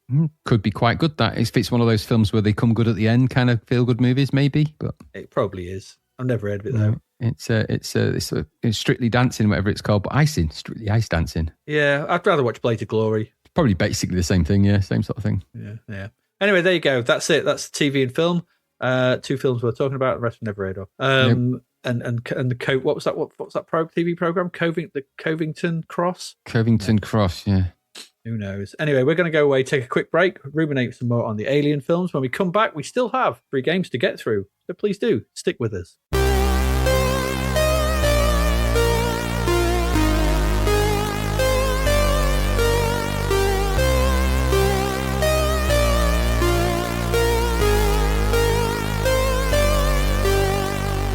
The novel Escape from the Commodore 64 by David Hearn is out now.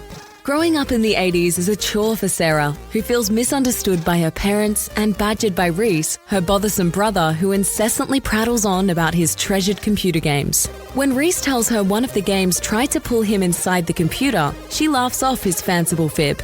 She waggles the joystick to disprove his fairy tale and is pulled into the computer. Now trapped in games she'd never had any interest in playing, how can she possibly beat them? With the help of feisty Nell, another trapped player, can Sarah find her way back home, or is it game over? An evil madman, a hostile planet, bloodthirsty robots, a never-ending throng of karate experts, and relentless digital soldiers will do their best to ensure Sarah never escapes. Available from Amazon and all good online retailers, find out if there's a way out of the beige bread bin of betrayal for Sarah in Escape from the Commodore 64. And we are back. We're back to finish off August 1992. So, Graham, it's over to you to kick us off for our first of the 3 games this part, and tell us all about Nightbreed. Nightbreed. All right. This is Nightbreed, the action game. Of course. To be clear from that, because there was actually another Nightbreed game planned, which was like an RPG type game. There's a thing on games that weren't about it. I don't think it ever made. I don't think if it was for the C64, that might have been other formats. But anyway, this is not that. This was $3.99 though, which tells you a story, doesn't it? Got 79% from Zapped. But it was released in 1990 originally, or at least it was meant to be. So that might have been probably released then. Zapped didn't get it at the time, which meant that we didn't look at it in 1990. Weirdly, we must have discussed Nightbreed at some point because we'd obviously talked about the poster, because there's a Redux poster that I did of it. So we must have talked about Nightbreed for some reason. I think the Crapvert came up or something, maybe. Maybe the advert was a bit crap. Anyway, so this is originally published by Ocean, but of course we're looking at the Hit Squad version here for $3.99. It was developed by Impact Software, and the design here is done by Chris Kerry. In fact, there's a whole bunch of Ocean-alites here. 1 second. Sorry, my screen just went off my thing on it, my notes. Oh, no. So Chris Kerry's design, he did things like Run the Gauntlet, Robocop 2, Mask 2, RV Design Monty. He's a bit of an ex-Gremloid there, isn't he, really? Gary Bracey, he's actually only really given the design credit here for this, but I have a feeling he's done other stuff. Mark Charles Rogers, Avenger, Jack the Nipper, Run the Gauntlet, Robocop 2, so Venom Strikes Back, so Super Sports, Thing Bounces Back. They're all Gremlin again. Yeah. And Simon Sace, again, he's only credit is this listed. We've also got code by Chris Kerry. He did Mask 2, Run the Gauntlet, Robocop 2. I'm going to say Monty. Them. Well, these don't feel like Ocean developers. These feel like Gremlin developers. Code is Mark Charles Rogers. Did Robocop 2, Avenger, that sort of thing. Graphics, Steve Kerry. He did Avenger, Avides and Monty. Deflector. You remember Deflector? That was quite good, actually. Rebounder. They're all Gremlin games, all of them. Yeah. And then the musician is Matthew Cannon. The Cannon's back. Good old Matthew Cannon. Reliable, strong Matthew Cannon. With a name like Matthew Cannon, he's going to be a 10-pounder. He's going to shoot from the hip. He's going to fire big balls. Yeah, he is. Because he did Navy SEALs, Batman, Operation Thunderbolt, The Untouchables. He worked for Ocean. He's an Ocean guy. Yeah. So has he created a banger? Is that what you say? A real banger, a real humdinger. Okay, what's it all about? What's happening? Well, I think the best thing we can do is talk a little bit about what Nightbreed is, and then we'll talk a little bit about what the game is or isn't, because that's probably the best place to go for this. So, Nightbreed was a 1990 film directed by Clive Barker, which follows a troubled young man called Aaron Boone, who is manipulated by a psychiatrist into believing he is a serial killer. Fleeing police after being framed for a series of murders, Boone discovers Midian, a hidden underground city inhabited by the Nightbreed, a community of monstrous but peaceful outcasts who have withdrawn from humanity. Wounded and near death, Boone is resurrected by them and begins to realize he may belong more with these creatures than with the human world he once knew. Sounds a bit like Avatar, doesn't it? A weird version of Avatar. It is very much like Avatar, yeah, when you say it like that. As both humans and Nightbreed face mounting danger, a violent crusade against Midian is launched by a sadistic serial killer and an increasingly fanatical police force. Boone must embrace his new identity and lead the Nightbreed in a desperate fight for survival, blending horror, dark fantasy, and tragic romance. The film explores themes of otherness, prejudice, and the ideas that true monstrosity, is that a word, monstrosity? Yeah. Often lies within humanity rather than the creatures it fears. I wonder, Adrian, who the real cannibals are. Indeed. It's Clive Barker, that's who it is. Gary's just chuckling again. It is Avatar, yeah, totally that. And Ferngully, and Man Called Horse. So you think, and this is based on a Clive Barker book, of course. Now, I've never read the book. Was the book called Nightbreed, or was the book called something else? Cabal. Cabal, right. So anyway, and that's the name of his alter ego, isn't it? So Boone becomes Cabal.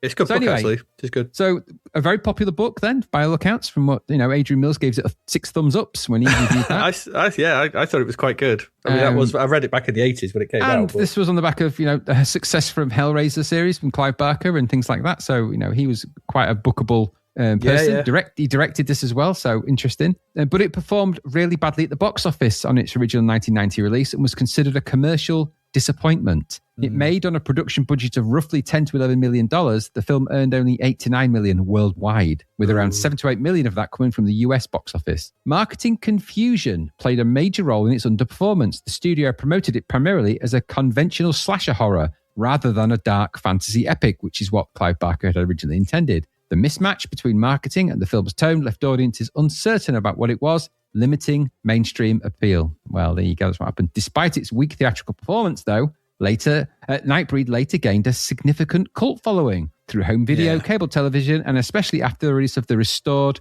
Cabal cut. So there was a completely different subsequent cut of the film, and then I've never seen that, actually. I might have to track that down. I would strongly recommend you track down both of those: the Cabal cut with a lot of extra sequences in it, and then there's a director's cut, which is actually almost a complete re-edit. Oh, wow. Okay. Both of those I'm not sure versions, I can take that much Cabal, though, or Nightbreed. Well, I think because it's not that I think I would watch them, and a bit like with Alien 3, there's nothing like really the original. I mean, obviously the same people and stuff, but it's a lot closer to Barker's original vision. I think it's safe to say. Okay. And it helped reframe the film as the ambitious fantasy horror classic rather than a failed studio. So it actually, both those director's cuts have become to be quite liked because of the representation of the actual stuff that's going on, which is quite good, isn't it? Quite good, that. So like I said, this was pegged for a 1990 game release. Well, it came out in 1990. So, and of course, now we're looking at it in the pages of Zapped because it's out on budget. So, is it worth its budget dollars? Like I said, it's based on the Clive Barker story turned film turned game now, in a way. And of course, it's all based in that very same universe. Now, I did find some instructions for this. Now, they're a bit hard to read because the quality isn't great. But it's actually the annoying thing here is that it's a bit slim on explaining. These are the Amiga descriptions, Amiga ST. I couldn't find C64 ones anymore. But it says, scenario, you are Boone, one of the Nightbreed. You begin your journey at the gates of Necropolis, a graveyard above an underground labyrinth where the Nightbreed live called Midian. Your task is to save the Nightbreed, a race older than man, of fantastic beings, shape changers who are being attacked by man's jealousy in the form of the Sons of the Free, an evil organization which comes to destroy them, and you, if they can. Ooh. So that's the only bit of, for this, a game like Nightbreed, which is based on this really elaborate universe, that's the one paragraph blurb you get of a scenario. That's what you get, yeah. And then later down the line, there's an entire explanation of the gameplay, but the gameplay actually is more of a description of all the different characters. So, for example, it says gameplay, and it says the characters, and then it's a description of each one of them. When you actually get past that to get to what you actually have to do, it's a tiny little paragraph at the bottom, which says, and I quote, in order to complete the entire game, you must do the following. 1, collect the 3 keys to Midian. 1 is located on each level. In order to obtain the 3rd key, you must defeat the Mask, that's all caps, although he will subsequently escape. 2, work your way around the necropolis and down through Midian to the Nightbreed's god Baphomet, who will then baptize you. This will enable you to transform into Cabal for short periods of time. Cabal can withstand attacks better than Boone and has greater strength than his alter ego. 3, open the door to the Berserker's chamber. 4, work your way up to the surface of Midian to free the breed. They then tell you that the Mask has your girlfriend, Laurie. 5, descend back down and engage in the ultimate battle with Mask. With victory achieved, you must get back to the surface of Midian, where you will reunite with Laurie. So that's what you've got to do in 5 steps. 5 sentences and a paragraph is all you've got to do to get through this game. There are some hints. Don't fight if you don't have to. Save the gun for a really nasty protagonist. Replenish energy as much as possible. Try and find the quickest way between objectives. Make a map. Strike hard and fast. Always pick up gun magazines. There's just stupid, obvious things. Really stupid. Of course, I'm not going to pick up that. I'm not going to pick up that gun magazine. I don't need that one. So the reason I went through that, and again, there's an entire list of every single character and thing in it. I'm not going to go through all of them, but the reason I go through that is because that kind of is the beginning of the problems for this game, actually, is that it's completely underdescribed in almost every way. Now, what does that all mean? Well, let's talk a little bit about all of this. So, like I said, for reasons I don't actually understand, the logo on the game box is different to the one on the loading screen, which is different to the one in the game itself. So it's got an identity crisis. This is a game with 3 different brands attached to it. That tells me that either this game was not originally a Nightbreed game, and I don't think it was, or quite possibly this has had lots of different people's hands on it at a certain point, and somebody was just brought in to maybe finish it off, something like that. I don't know, but that is odd that it's got inconsistencies in its branding. So that aside, the loading screen is a bit crap anyway. Some kind of gimp mask person, which is meant to resemble the film character of Dr. Philip Decker, or Curtis. He's played by David Cronenberg in the film, but it's just some kind of C64 round-headed gimpaloid. It's not very good. Let's just move on. Nightbreed. It is Homer's. Let's just move on. It's awful. Then you'll get to the menu, which is thankfully a large format, easy to read interface. It's just in giant writing. It's like it's written. You know when you see those things where you get zoom in mode for OAPs to use their laptops. It's a bit like that. It's like a giant. Like the interface is massive anyway, and that's got your options on it. There's 5 options, 0 to 5 with the key press. 0 is start. 1 is passkey, which is a passkey system for getting back into the game, so you don't have to start the game from scratch every time, which is all right. That's not a bad idea to have. Yeah, you can press good. number 2 to get some game credits. Number 3 is joystick. Number 4 is keyboard. Why would you have that? Is there anybody by now in the world that wouldn't have a joystick for their C64? I doubt. Maybe there is. Guess maybe. And then number 5 is the Nightbreed tale. Now, this does begin when the game begins, you get this. And it's basically the story of Nightbreed, in a slow scrolling, upward scrolling kind of methodology. And you can press the spacebar to quit that, or you can press return to pause the scroll. It's already scrolling pretty slowly, so it's going to take you a while to get through that. You don't want to pause it. You want to speed it up. It makes sense that they had to put it in there, because why not put that in the instructions? Why put it in the game? So because budget instructions in it. Just a bit crazy, that. It's a bit daft. But it's not, I don't know if it was in the original instructions anyway, but it's not there. But it's so you like I said, you go through that. Maybe you want to spend 10 minutes, reading about Median and Boone in the Nightbreed. You won't care after about 5 minutes of that scrolling. You'll be like, I'm done. I don't care anymore. Just let's go on with it. You start the game off, and into the game you'll go. So you press 0 and off you go. This is a side-scrolling walkabout, come explorer type deal. At the top of the screen is flick screen. Yeah. What did I say? Side-scrolling. Yeah. Sorry, I beg your pardon. It's flick screen, walkabout, come adventure explorer. At the top of the screen is a mini UI with your lives indicated with images of Jeremy Kyle. I thought. Yeah, I don't know who he looks like. It's not Boone. Meant to be. It ain't Boone. And a mini text window giving you mini messages, seemingly written by Pinhead from Hellraiser. Things like "Welcome to Hell" and "You're doomed," and it's all very Doom-lord, and "Hello" and that sort of stuff. Okay, and that's meant to sort of give you moments of interaction with characters and things in the game. It doesn't really work. Let's say that.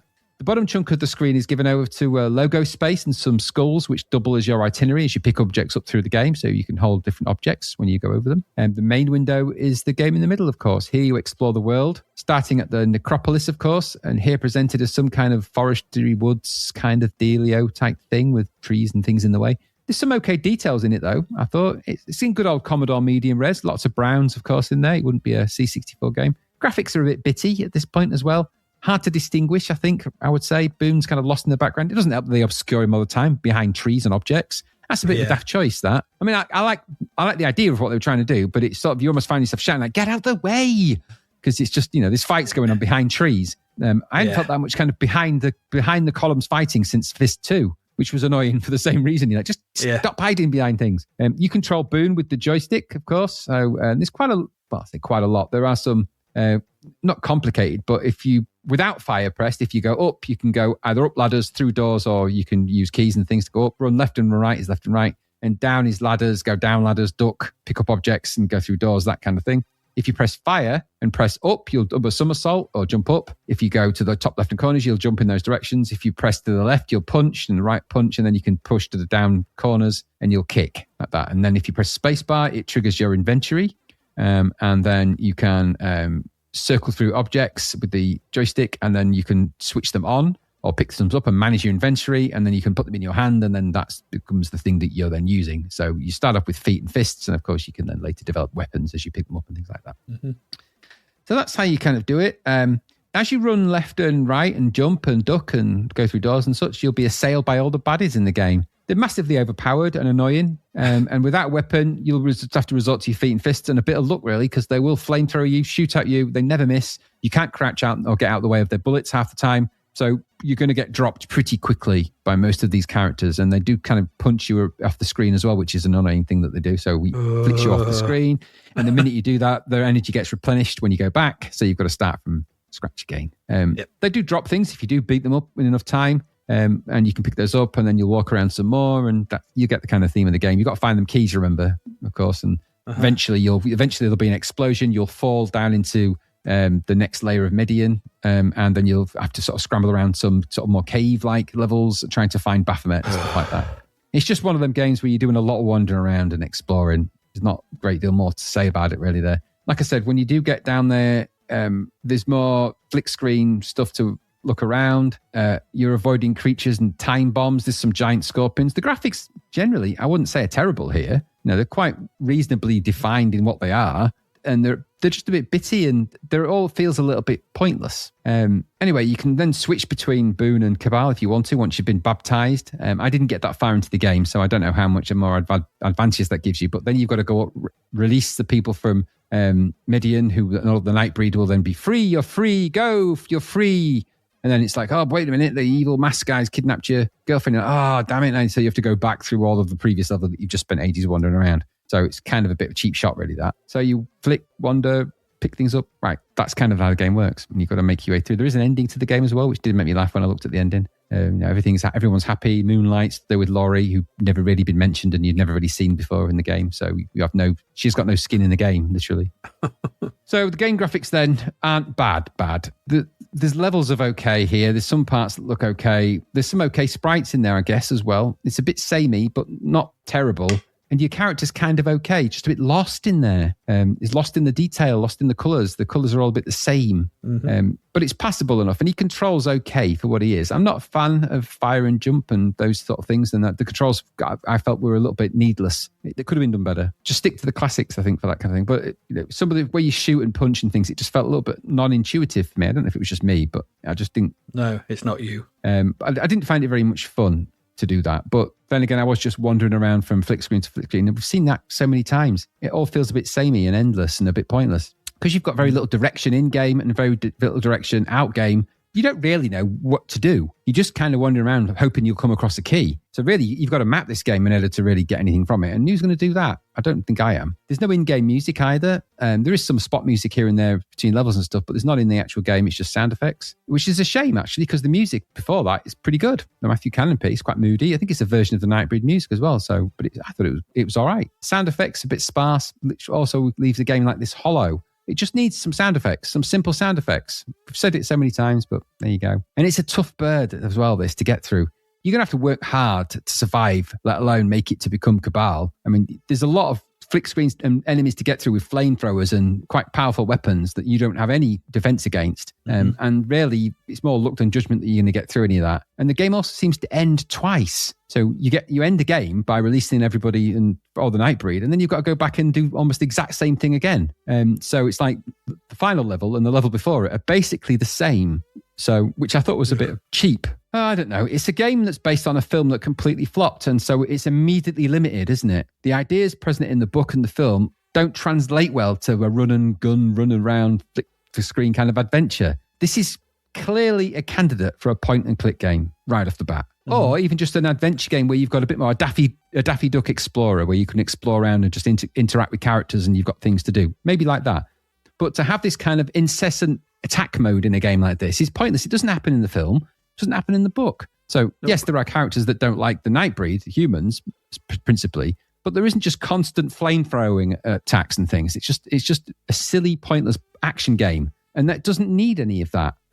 It's just stick to what would have made this game great. But because they didn't do that, because you're navigating around where you're constantly under attack from overpowered enemies, that becomes annoying really quickly. And you've only got that vague sense of what you're actually doing and how you're meant to do it anyway. So the game for me went from Nightbreed to Nightboard very quickly. Very good.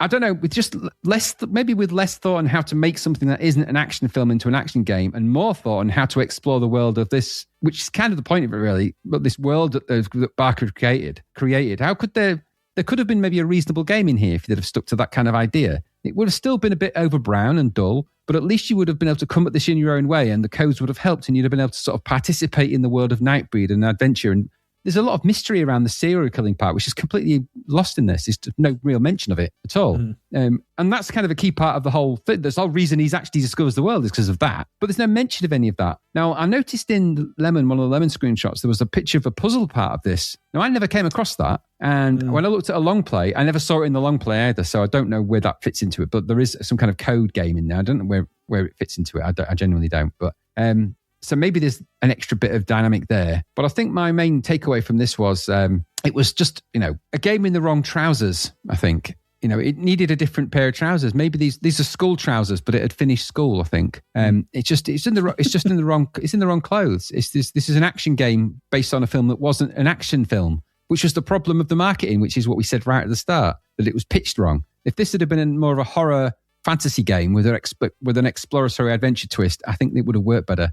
But it didn't do that, did it? Some nice graphic work amongst this in there a bit, but the game idea was lost before it left the design stage. And the end result, well, it's a bit of a boring flick screen wander around with not much idea of what you're doing. And just like the film, really, I'm afraid that's what I call a flop. So, not for me, this. What about you? Yeah, I don't know where to start with this one. I mean, I think I might be harsher on it than you are.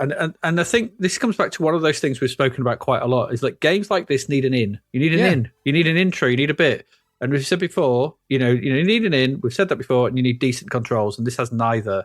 Your first screen when you start this game, you walk off to the right, and there's instantly a guy who punches you back to the screen before it, and you're like, "Well, that's not great." And the combat is crap. So the combat's unresponsive. The controls are unresponsive. You think you're punching him, but nothing happens. And he punches you, and you're like, "What is this?" If you think that 2 years prior to this 1990, we had Usagi Yojimbo, which shows that with a bit of thought and a bit of sort of contemplation, a bit of sort of, ideas behind it, you could do something quite interesting with these kind of characters in this sort of thing. So there's no excuse for this crappy combat and movement, because the movement's awful as well. Like you said, up and fire to jump. What's that all about? It should just be up. And then you can't, what's the point in jumping anyway? Because you can't jump over the enemies. The enemies are annoying. Navigating the space is confusing. This isn't the only game we'll see that does this, but I think one does it better than this. It's that into and out of the screen type, walking through and into and out of like Death Wish 3. We've seen loads of games do this. Turn a nog, turn it off, and things like that, where you're going into these maze layouts where in takes you round and turns you 90 degrees, and you're not sure if they're turning or just going above upper layer. It's just, I always find it very confusing, especially with no map or anything like that to kind of get your head around. And you've like rightly said, the enemies, flamethrowers, guns, they're just, they're dead shots. And you've got no chance of getting even close to them to start punching them. So you're just taking hits and getting knocked down and getting knocked back, and it's just very annoying. It's worse than Fighting Warrior, from 1986. And 1990, they should be better than this. The colour scheme is just plain ugly because it's just too much. Looking at a screenshot of this, you're like, where is anything? Where am I? The individual elements on the screen are quite nice. There's some nice shading in parts of it, some of the foreground elements, some of the background elements, but the ground is this horrible brown and green mishmash, which doesn't help. The moon and sky are quite nice, and it doesn't give a good first impression. And even in the caves, I didn't particularly like it as well when I got knocked down to them. Reminded me of Altered Beast in a weird way. Think about it. I can understand that. Yeah, it has that kind of look a little bit to it, but it's just very busy and bitty, and it doesn't quite gel together properly. Maybe on a CRT, it would look somewhat better. Where it all sort of blended together. If you look at it and you can kind of sort of looking on Lemon now with sort of the scan lines toggled, it does look a little bit better. But I still think it's a bit of a mess visually that I don't particularly like. You're not wrong. Not wrong. So I just thought this was pretty awful. It's turgid to play. You're trudging about. The combat's crap. You're getting knocked back off screen.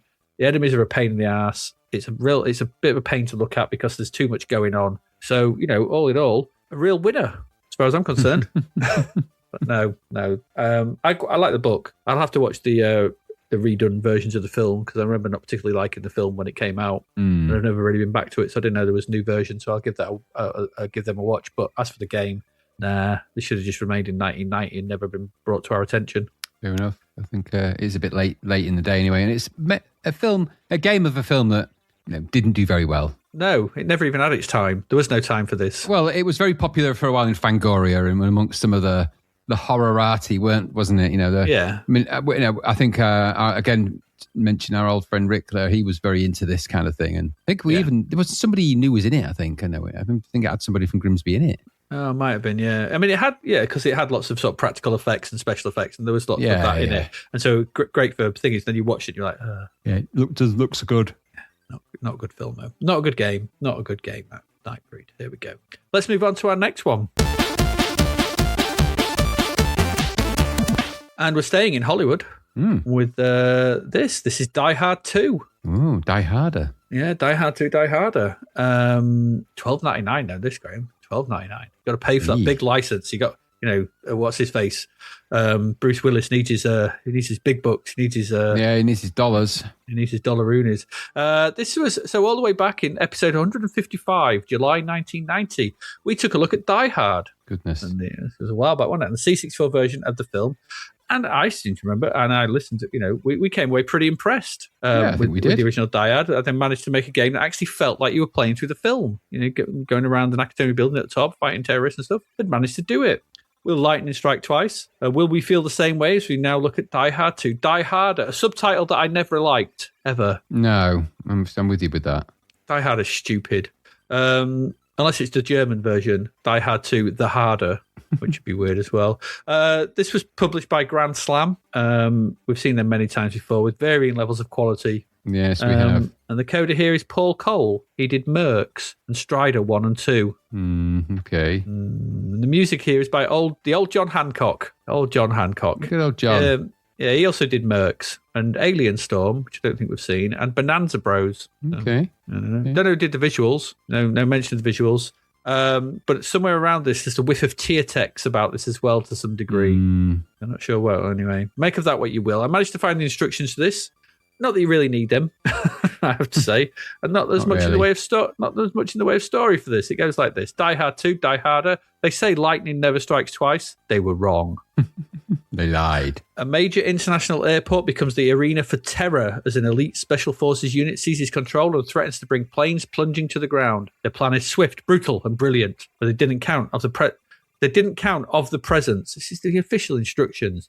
They didn't count on the presence of one man, John McClane. You play the part of John McClane in this arcade action game based on the #1 US and UK cinema hit, set over 5 explosive levels. Okay. 5.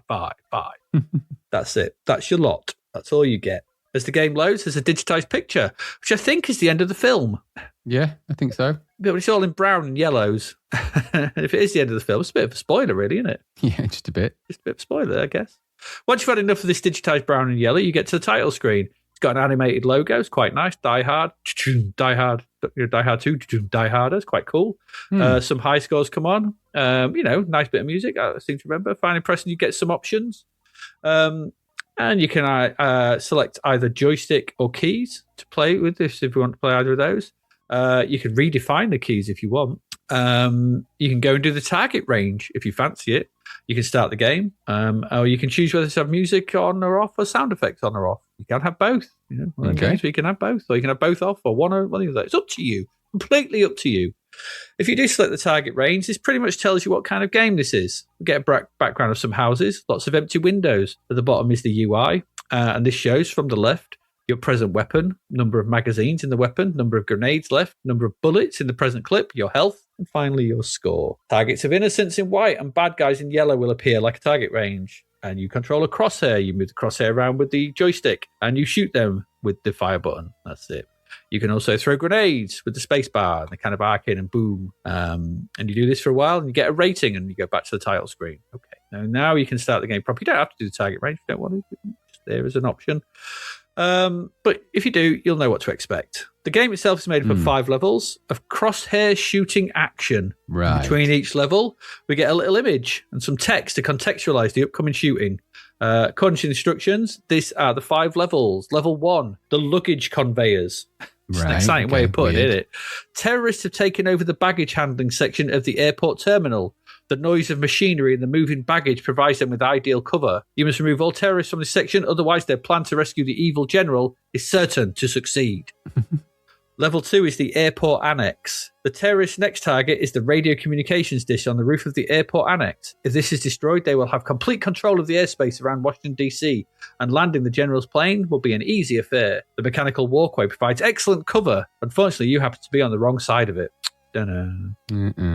Level 3 is the general's arrival. The terrorist force has succeeded in the first part of their plan. The evil general is now sitting in his aircraft waiting to be led away to safety. Try to make their task as hard as possible. You may even get the chance of taking out the general. Beware of the many fuel canisters around the runway area. A few shots and they explode. Level 4, the snowbike chase. You've discovered that the terrorists are using an old church nearby as a base. As you arrive, however, they scream from the building aboard ski bikes. You grab a bike and give chase. Try to stop as many of the terrorists escaping as you can, otherwise they'll be free to perpetrate a similar deed elsewhere. Weird. I know. Level 5, shootout on jet's wing.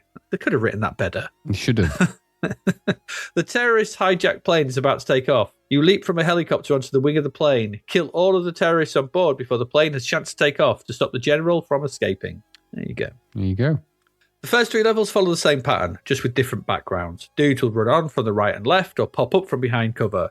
They will shoot at you or throw grenades at you, and if they hit, then you lose health. Your job is to line up your crosshair, shoot them, or shoot the grenades out of the air. Alternatively, you can press space to throw a grenade, and this kills everything on screen. But you only have a limited number of them, so, use them wisely. When you kill certain enemies, they may drop various things, though, and these can be weapons or other stuff. The game has 5 weapons that you can pick up, and these are the Beretta, which is your starting pistol, the single-fire pistol, which you can also pick up again. That's annoying. There's the Glock, which is a triple fire handheld gun. There's the M16, a slow firing machine gun. The AK-47, I can tell the difference between these two, by the way. Fast firing machine gun. Or there's the Uzi 9mm, the ultimate in firepower. Shooting these when they appear collects them. So they basically shoot them, that becomes your gun at that point. And you can see that basically on the left part of the UI where your present weapon is. You pick up each gun, it has 5 magazines. The Uzi 9mm burns through ammo like no one's business. Obviously the others do as well. If you run out of ammo, you're back to the pistol. If you shoot another weapon at any point, it just swaps immediately to that one. So be careful because you can shoot the Beretta and go back to the Beretta even if you've got like 5 magazines left in the Uzi, which is annoying. If you do collect another one though, so if you've got the Uzi or the AK-47, M16, whatever, another one of them appears on screen. If you shoot it, it will refill that back up to 5, like picking up a fresh one. Enemies will drop other things though. They drop medical kits. This gives you back some health because every hit you take lessens your health bar. Grenades, they drop extra grenades, so you can collect them for more grenades. There's a flak jacket. This gives you shield for a short time. And there's bullets. So these gives you an extra clip on your present weapon. Each of the first 3 levels has 3 screens that you make your way through. Basically, just shoot enough people in each screen, and then it scrolls to the right to the next bit. Enemies run on again, blah, blah, blah. You do that bit, and then it scrolls to the right again. At the end of these, in the third part, there's kind of boss-type characters come running out of doors and charging about the screen for some reason. And you're killing them, and that proceeds to the next level. So you do that for the first 3 levels in the different locations. Level 4 sees you supposedly driving into the screen, chasing snowmobiles or ski bikes or whatever they were. There's no boss there, just survive. Lots of grenades thrown at you though, loads of grenades. So it's very hard to survive that one. If you do get through that, level 5 sees you on the wing of the escaping plane, and you need to kill everyone to blow the plane up and complete the game. I never managed this though, because the version I had would always crash at the end of this level. Which was frustrating. And that's kind of it. I mean, that's it. That's the game. It reminded me of that Predator 2 game. Yeah. I thought that. And that there is some of the iconography of the film here, the airport, the little shots in between levels, the location, and the sort of the things you're doing. There's the ski bike chase and the bit on the plane and going through different bits. But this is simply mapped onto a basic game template, in this case, Operation Wolf and the crosshair shooter. Yes. So it's just that. And that's not really Die Hard, is it? Nor is it Die Hard 2. There's some shooting in that film. Yeah, I get it. But for large part, Bruce Willis is creeping around the tunnels and stuff, I seem to remember, trying to stop the terrorists, getting maps. He goes to see that guy with the maps and everything, doesn't he? And they're working their ways through and all that kind of stuff going on. And there's loads of extra bits. There's the bit where they bring down the plane and stuff. None of that's here. It's all gone. This is just 5 levels of Operation Wolf type shooting. Done. So none of that is here. Like the first game, we praised it because they basically did the film in game form. Had you creeping around, crawling through tunnels and all that kind of stuff. They put some thought into it. It's not that. It's just basic Operation Wolf style of game and nothing more. The levels are location for the film, as I said, but there's nothing to do with what happens there. I don't remember massive shootouts with Bruce Willis and loads of people running on in the annex or the airport annex or the luggage conveyors. Do you? Nope. No, I don't either. There's no sign of any of the characters from the film. The cop and the airport guy and the airport controller and the people sort of working stuff out and they're sending the beacon up. All that kind of puzzly stuff. Yeah, the bit where they work out, they can send a signal up by the sort of back route, don't they? There's those kind of bits that would have, puzzles, things in the film that they could have put into a game. Important things, yeah. But they know that. The sprites, I will say, the sprites and the visuals are pretty good. This is the first 2 levels. The sprites, it's always the same dude running on from left to right and crouching down and stuff. They're pretty nice sprites, pretty well drawn. The backdrops are good. The music isn't terrible. But this could just be literally anything. There's a palette swap and you could be Universal Soldier, Lethal Weapon, Tango and Cash. Stick anything on this and you've got the same game. It doesn't really matter. It's the very definition of a slap a license on something and that will do. Make it iconography look slightly like Die Hard and just bung it out.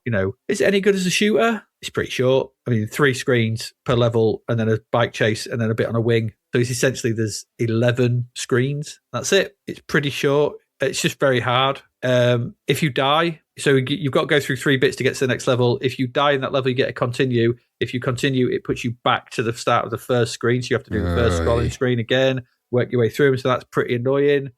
If you run out of energy, that prolongs the game somewhat, but it's very boring and repetitive. It's just a bog standard crosshair shooter. Like I said, there's some nice visual touch you talked about. You shoot the walls and shoot the stuff around and there's bullet holes go in them. That's quite nice, I guess. Sound effects, music, all right.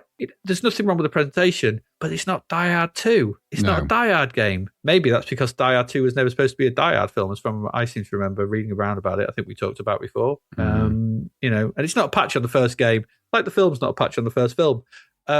It's disappointing, this. I thought, seeing what they did with that first game, I was kind of thought, Die Hard 2, this could be quite interesting. They could do something similar again. There's lots of opportunity for sneaking and finding stuff and solving puzzles and doing stuff and all the kind of story bits in the none of that. It's just all jettisoned.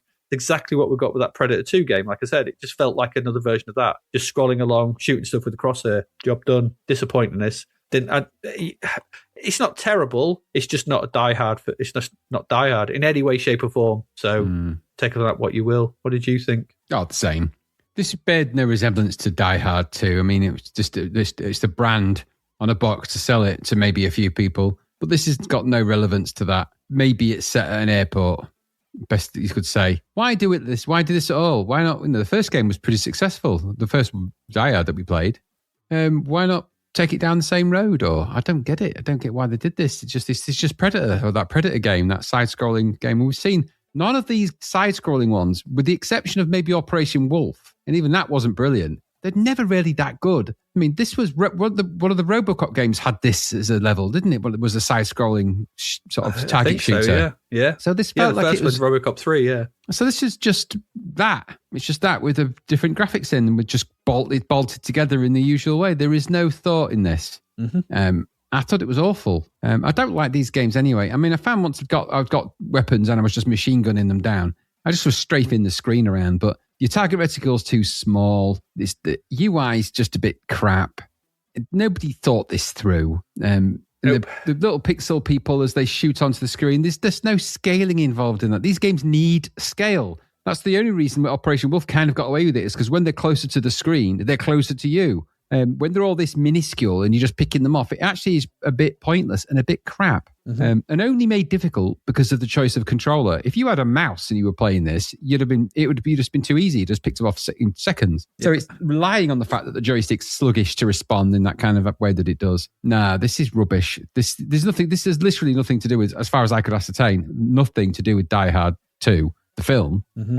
So this is just a rehash of bits of bobs of other levels that they had lying around, and the Die Hard's been thrown on the box. $12.99 price tag.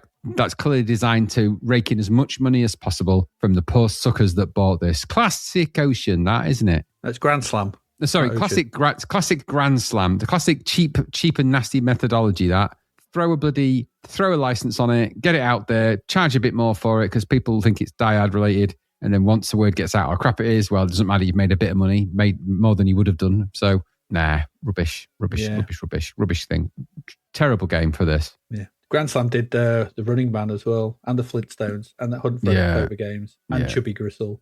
So they've not got a great track record, but this is it's a shocking money grab at best, that. Yeah. There we go. Another poor Hollywood showing. Still got one more game left, though, so let's go have a look at that. And Graham, it's over to you to round out the month and tell us all about Dylan Dog. So this is Dylan Dog, or otherwise known as Dylan Dog The Murderers. This was $10.99 though, so another full price game. It got 89% though in Zapped. Okay, that's no slouch. No. This was published by a group called Simulmondo. So it's the Italians. There seems to be a little cluster of Italian coders lingering in there, fighting the good fight. So this was coded by Nicola Ferrioli. She's also done Play 3D Soccer, which I don't think we've ever seen, and I Play Football Champ. Yeah, we have seen that. Yeah, we saw that I Play 3D Soccer one. That's that 3D football game. Yeah, I remember. Obviously, it's 3D Soccer. I just didn't remember it, but she did that anyway. Yeah. So, but the other one looks alarmingly like that. Title screen was Ivan Venturi. He's done lots of title screens and again, quite a lot of other games, some of which we've seen, some of which we haven't. Games like Bokeh, we haven't seen. And there's a few in there that we hadn't. I Play 3D Tennis. Had we seen that as well? We haven't seen that one, no. And Simul Golf, and there's a few in there. I think these obviously were released in the Italian market, maybe. Yeah. Musician here is Stefano Palminati, and he did a lot of the other games that, again, we've not ever seen. Little Sarah Sister Trilogy, Big Game Fishing, Killer Bees, The Infernal Hive, That sounds good. Yeah, killer bees.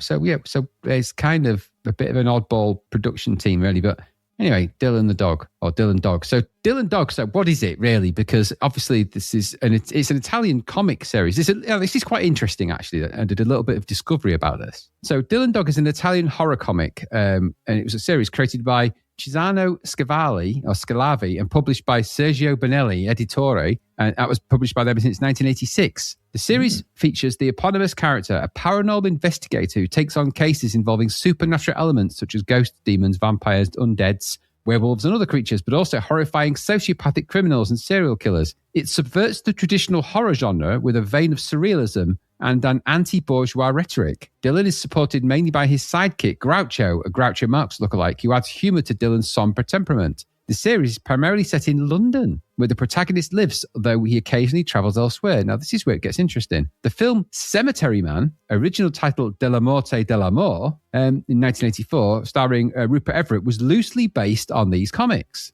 And I didn't know that. I didn't know that either. But its main reference was Cesano Schillavi's novel Della Morte della Mort. So the guy that did these comics also wrote that book, which is what came in the film. A direct American film adaptation, Dylan Dog Dead of Night, starring Brandon Routh, was instead released into 2011. Did you know that? No, I did not. Although it was significantly different from the source material, as of 2019, a television series based on the comics was also in development. Didn't know that.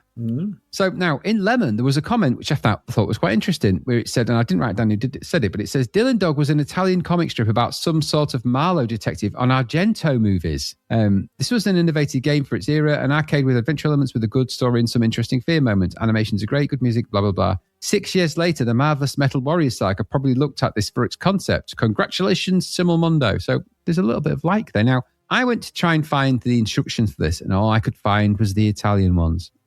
However, thanks to the power of ChatGPT, we was able to get a very thorough translation of those. So here it is. So it says the introduction / story setup. Now Dylan Dog is alone in the house of evil, besieged by the killers, the other guests transformed into bloodthirsty beasts. Is it a dream or not? Dylan Dog doesn't know, but the smell of blood is so close, so terrifying. This is no dream, but a dreadful reality. Evil has blocked the exits. The doors to the garden are barred and the windows unreachable. There is nothing to be done. If there is a solution, it must be inside this cursed house. Fortunately, Dylan Dog has his pistol with him. It is loaded, but he must be careful because he has no other bullets besides those already in the cylinder. Evil is putting you to the test, Dylan Dog. Perhaps you must try to reach him. Perhaps you should simply escape. No, that is not what evil wants from you. He will certainly leave you one possibility. And this is all in caps, but I'm not going to shout. But now you are alone, Dylan Dog, and you must find evil in order to save yourself from the killers and to save all those who, like you, have not drunk. But the path will not be easy. Everything will be against you. Everyone will want to kill you. Evil is waiting for you. Okay. Dun, dun, dun, dun. How to interact. Using the joystick, we move Dylan Dog through the rooms of the house. We can walk, run, jump, choose what to hold and use. We can receive information that may bring us closer to the solution and use it. We can crouch, protect ourselves from the killer's blows, and interact with objects we find. In the house, there are weapons we can use against the killers, keys, and other objects that may be useful for solving complex situations. Ooh. And then it says animated sequences. Once certain situations are resolved in various parts of the game, we will see an animated sequence that shows very realistically what is happening using full screen images. It is during these moments that we receive the hints. That is, the information and clues that will allow us to unlock a difficult situation. That's what a hint is, all right? Every time an animated sequence appears, it means we have reached a fundamental point towards the solution. In the C64 version, however, hints are found in the same way as objects. Okay. It says main movements. Here is how we can move Dylan Dog. The diagram shows the movements relative to Dylan facing to the right. Movements to the left are inverted compared to those to the right for jumping, walking, and running. That's one way of describing it, isn't it? If you want to go to the right, it's everything that's opposite. It's the other way. The other way is left. Special controls. If Dylan is in front of a door or exit, we can move the joystick upwards. Dylan will enter the adjacent room. If the door is locked and we do not have the key, Dylan will jump upwards according to the normal controls. And then it says the joystick button. By holding down the button, we can use our fist or the weapon we have selected, or we can block an incoming blow by pressing the button and moving the joystick in the opposite direction from Dylan. In the C64 version, if the selected weapon is a pistol, pressing the button will immediately fire a shot. And you'd be surprised how quickly you get through your short supply of bullets when you don't realise that. Yeah. Diagonal joystick movements when used near a staircase will make Dylan go up or down it. The same mechanism works for objects on the screen. which we will want to interact. For example, to turn on a fan, we place Dylan in front of the switch and move the joystick upward. If the object is interactable and Dylan is positioned correctly, he will turn towards the switch and the fan will start moving. In the C64 version, to interact with an object, use a hint or open locked doors. We must still press the joystick button and possibly move it sideways. Possibly? Do what you feel like. Just move it around. Kind of a do what you feel game. It says there's an interaction panel during the game. At any time, press the space bar. That will give us access to the interaction panel. With the joystick on this screen, we move a cursor, an arrow on the C64, a flashing dot in other versions, which we can then modify or use Dylan's inventory. Pressing the joystick button selects the object indicated by the cursor. Using the arrows on the bottom of the screen, we decide whether to drop it at Dylan's feet, down arrow, or pick it up arrow. The selected object will be distinguished by its flashing. It is a weapon. During the game, Dylan will use it to fight until we have access to the panel again. In the C64 version, the remaining time and energy will also be visible during gameplay at the top of the screen. And then it says indicators and game information. And this is important. Moon time, or should I say moon time remaining, indicates the time remaining for Dylan. When it disappears from the horizon, our hero will face very unpleasant surprises. Ooh, I don't like the sound of that. And then it says, and I'm not sure what these pertain to, but it says 666 horror points. At the start, they are 666. Besides finding the way out, your goal is also to reduce them as much as possible. And it's up to you to find out how. When the horror points reach 0, it will mean you have completed the adventure perfectly. So that's quite an interesting take that as you complete the game, there's a 666 horror countdown. All right. Okay. Yeah. Different. So you've got a score down. There's gravestone energy. The gravestone indicates the energy remaining to Dylan. When it has completely emerged from the ground, it will be the end for Dylan, which is also quite a nice little touch. So you get a little tombstone that gradually rises. Yeah, rising up, the top. Which is quite nice, that. And then bullets, the available bullets are shown next to the pistol. They cannot be selected because their use is automatic. If you are fortunate enough to find more, Dylan will collect them and he will immediately be available. So there you go. So that's kind of how it all plays out in terms of what you got to do and the controls and things like that. Now, when I loaded up the version I had, there was no messing about. I saw on Lemon that there was a loading screen and a title screen. I didn't get them. Man just went straight into the game. Boom, in we go. Yeah. So they did look quite good, though, both the loading screen and the title screen. So the game is a flick screen horror explorer with you controlling the main character with the joystick and keyboard, like I say. There's a UI at the top of the game window, which is that moonlight scene where the tombstone rises as you slowly die. And I thought that looked really good. I quite like the look of that. The look of that UI at top is nice. Yes. The graphics are quite nicely drawn here. And the rest of the game is the underneath the UI is, of course, the part you play. The graphics are medium res for the background with some really nice shading in sort of blues. Bit over blue. Looks a bit cold where he is, but it is what it is. But there's some decent shading. Your main sprite is kind of a high-res affair. It's an old brown jacket, blue trouser again, isn't it? It's Mr. Flashback's made another appearance here. Yeah. Yes. Very popular. That look was very popular. It was, I think I always think of it as like the guy in V. He always wore kind of a brown jacket like that. So anyway, so it could be that. But anyway, so you've got this high-res sprite. Animations on him are okay with a decent walk cycle, movement, and sort of way he turns around and things like that. It's quite well done. And they've obviously looked at something like Flashback or Prince of Persia. It's not as good as that, but it's similar. And there's another game that it's quite similar to, which is Myth. Big jump as well. It's got a big jump. So it's a bit like Myth in that way. Yeah. So as you walk around, you'll encounter the nasties, like I said, and they'll aim to try and stab you and kill you. Pretty vicious when they have a go at you as well. It's a horror game, and it reminds you of that. It's quite brutal, quite violent, quite gory. You can fight them as well and get into a good dust-up. And the way he punches made me laugh out loud because he sort of just, it's like, his fist is like, ha, ha, ha. Yeah. It's like left, right, like left, right, left. I really like that. It made me laugh loads, but I thought, that's how you do it. Never mind, this sort of one fist poke out. It's like, you can see him swinging. He swings those arms in this, and I quite liked it for that. And as you walk around, there's objects to collect, and you add those to your inventory, of course, aiming to get through the keys, to get through the doors. It's a bit convoluted, actually, that little bit. So you could just press down or down fire to pick up. So it sometimes felt that the controls were working against you a little bit again, but you sort of get used to them because it's not like you're getting completely attacked all the time. You've got a bit of space to explore here. Yeah. And of course, you can walk around, go through the doors. Go on. You need to go for a full old explore in this, and it's probably worth doing. Some of the backgrounds are quite nice. The details are quite interesting. There's an unusual use of color here, but it's a horror game, and I quite like that. And there's good sound as well. The music was pretty jaunty, maybe a bit over jaunty, but it bubbled along nicely as you played the game. And so as you wander around, obviously, you've got to complete those objectives as I've specified in the instructions, such as they are. I don't know. It's another walk and explore and find and pick up adventure game, this, with a nice horror twist. But it doesn't look terrible. In fact, I would say this is probably quite a good looking game, actually, for what it is. Someone on Lemon described this as Max Payne without the 3D. I don't know how true that is. I don't really know what Max Payne is or was. But we've seen many of these types of games through the years, right? We've seen quite a few of these. This does have a nice horror vibe to it. It's pretty violent. It's quite good. It's got an interesting take on things. It works at an interesting pace. You're not getting constantly attacked. It does feel like you can creep around a bit, and it is kind of. If the music was slightly different, I think it would be creepier.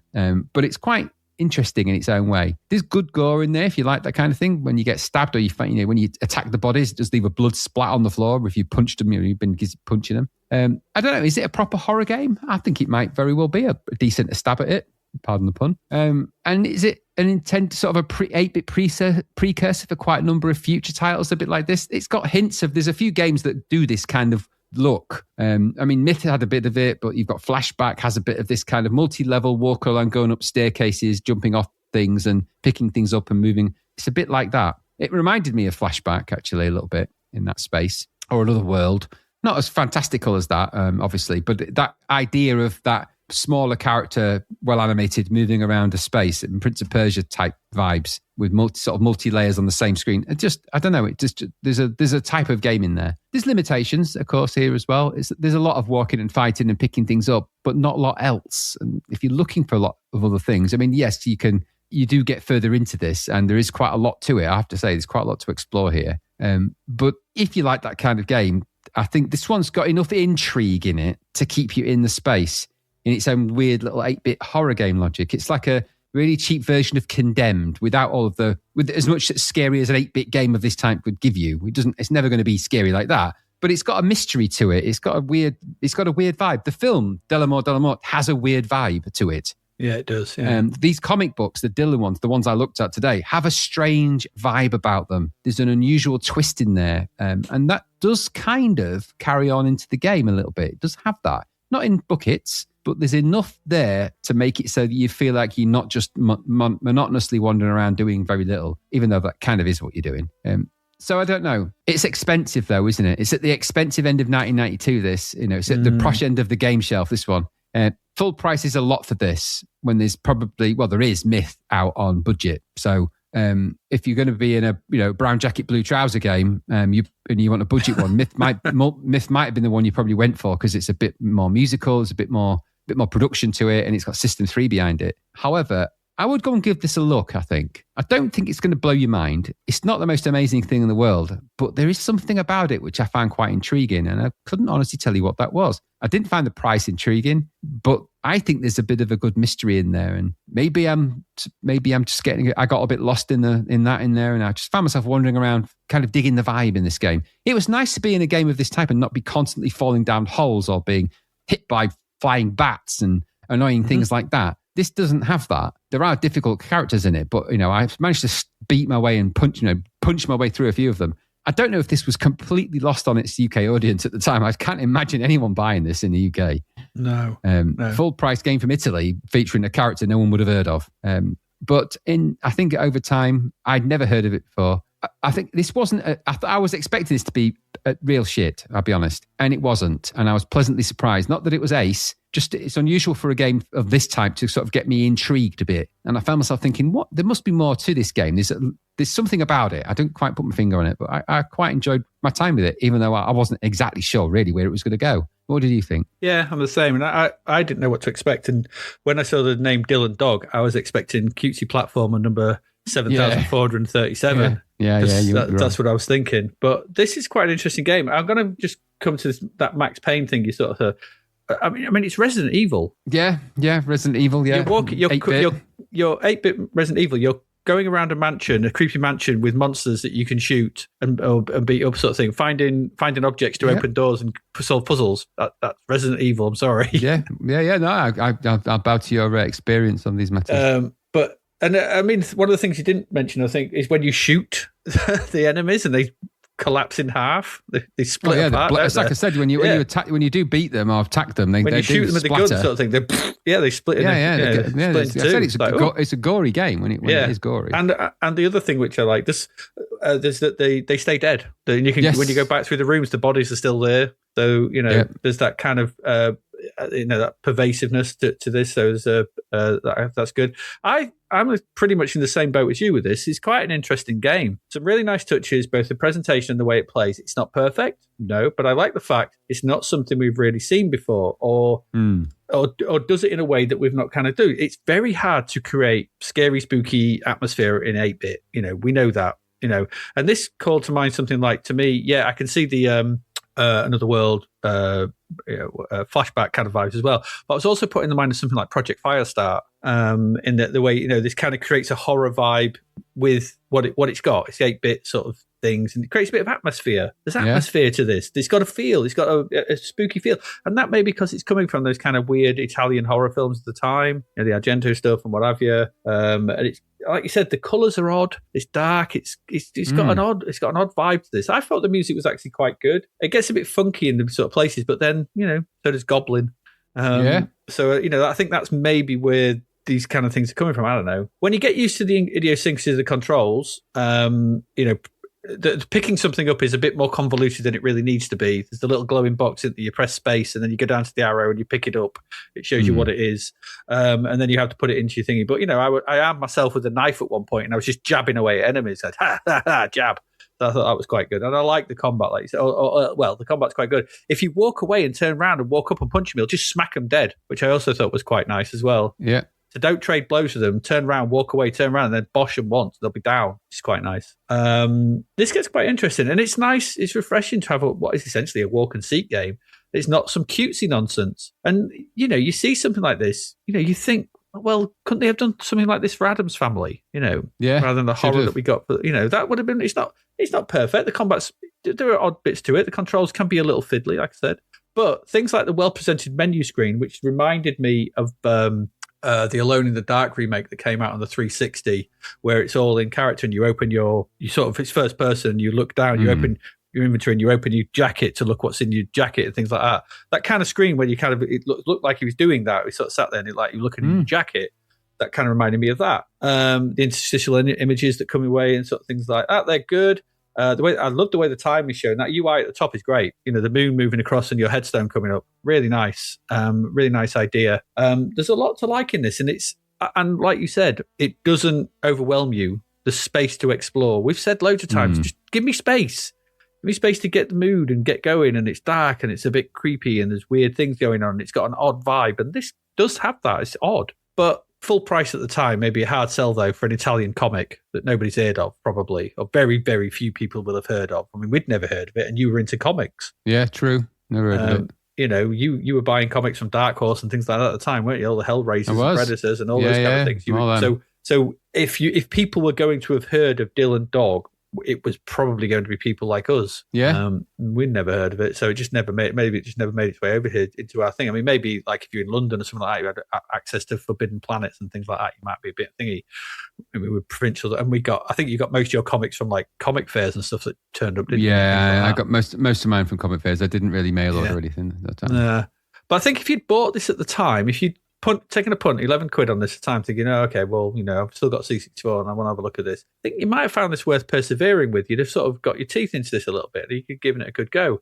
It's an interesting curio now, I think. It's a weird one. It's an odd one. It's one of those games that kind of comes along and you're like, this is a bit different. It just has a different vibe to it. But like you, I'd certainly recommend taking a look at this. It's not perfect, but it is interesting, and I think there's stuff here that just has things worth investigating. If you if you want something that's completely at odds with everything else we're playing at the moment, give it a go. Then this is that. Yeah, there you go. Dylan Dog, The Murderers. There's more Dylan Dog games to come as well. Yeah, I don't know if we'll ever see them though.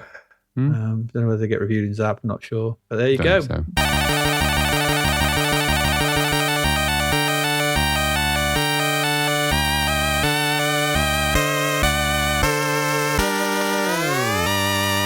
That's it. That's it for August 1992.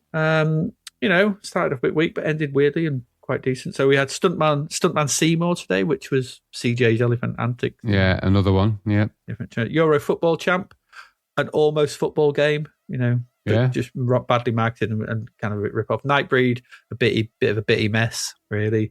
Die Hard 2, which wasn't the Die Hard game. And then finally Dylan Dog, which we did quite like because it's a bit unusual and different. There were some budget games released and covered in the magazine as well. We've already looked at these. There was something, Supercars. I don't really remember, but you remember that? The track racer. We have looked I don't remember it. Maybe Cyberball. Vaguely remember him. Clacks. Remember Clacks? That's the breakout one, I think. Yeah. Can you imagine Silent Service on tape? Oof. God, no, I don't want to. These are all £4 and Tusker. Yeah, it wasn't bad. Tusker was it? Was all right. Tusker was all right. Good music. Yeah, good music. Now, I've put the European football champ cover in because it's what is going on? Well, first thing I would ask you is this. What I'd ask you is this, actually, before we describe this.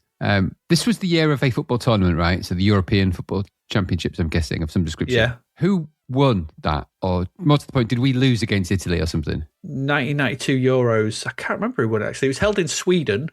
The reason I ask is because there's clear anger issues with the person that drew that with Italy, it seems. If that's the Italian flag, I think it is. I think it's French, isn't it? Is that the French flag? I don't know if they're French players. I don't know. Maybe they are. I think it's the French flag. All going on. The Italian flag, green, red and white. It could be. I'm just wondering. They're clearly angry at a football team. Might be the French then. Because I think it's the French, but I don't know. I honestly don't know. There's so much going on in this game. Like, why is it even still played if someone's getting booked and there's a fight going on?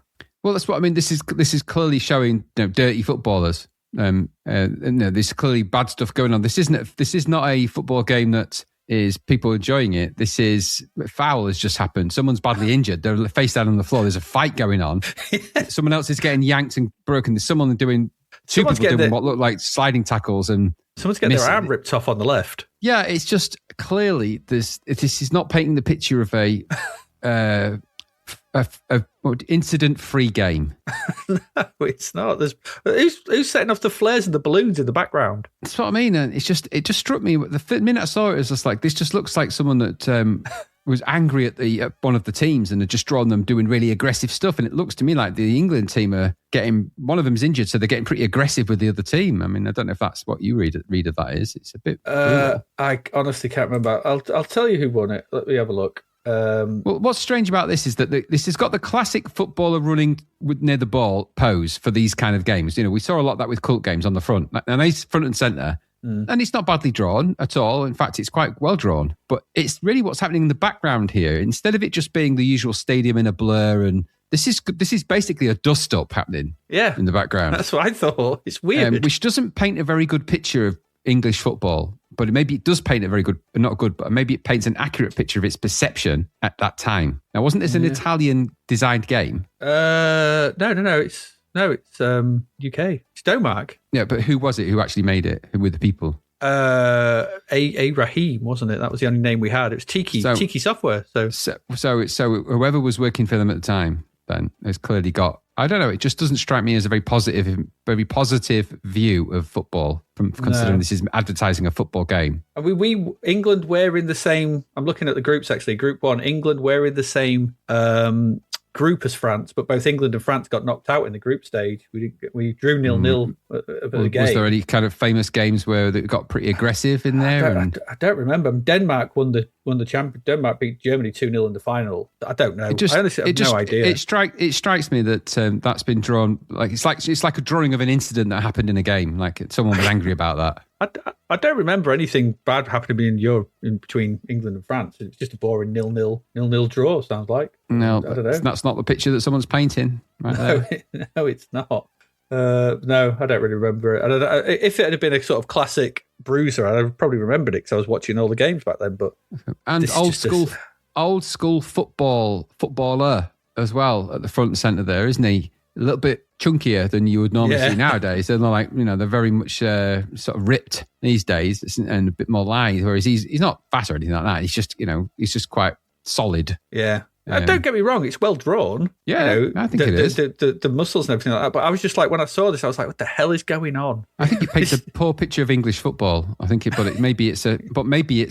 I know that. I mean, I don't know enough about football to call it like really, but I think the perception of English fans and football wasn't great in the 90s, was it? The early 90s. No, it wasn't. No, that's true. And so I wonder if this is a reflection of that, or maybe it's somebody's just sort of saying, look. But if it's done by a person from England, I mean, that's a bit shocking, really. But yeah, like I said, Domac. I mean, I don't know. And the logo at the top very much looks like an old football sort of 1960s comic magazine that you would pick up for kids. Yeah, it does. That's very much a comic book style, which I quite like, actually. I'm quite a fan of that kind of style. You see a lot of graffiti artists will sort of draw and shade like that these days. You see a lot of that on tagging and graffiti. So I quite like the style of that. And they've kerned the text properly. I do like a nicely kerned text.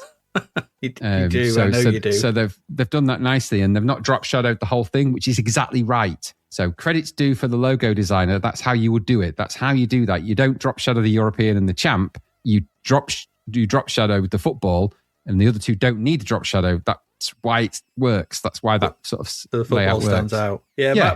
My thing, I mean, like I said, it's well drawn. It's just the volume of stuff going on in this one image is, like I said, this guy face down, there's a fight, there's a yellow card, there's people getting their arms ripped off, there's two people sliding in on each other.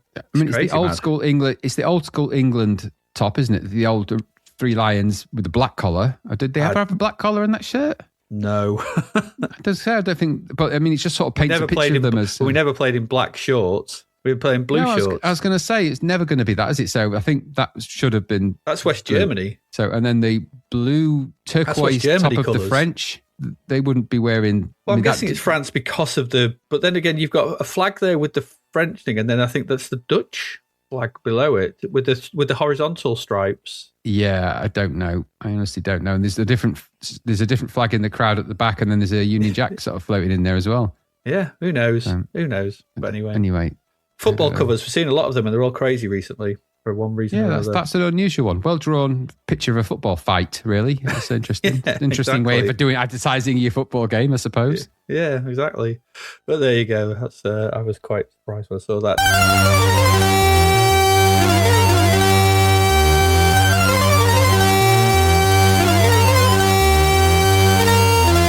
Next month, how many games got? 1, 2, 3, 4, 5, 6, 7, 8, 9. Still nine games. I mean, September.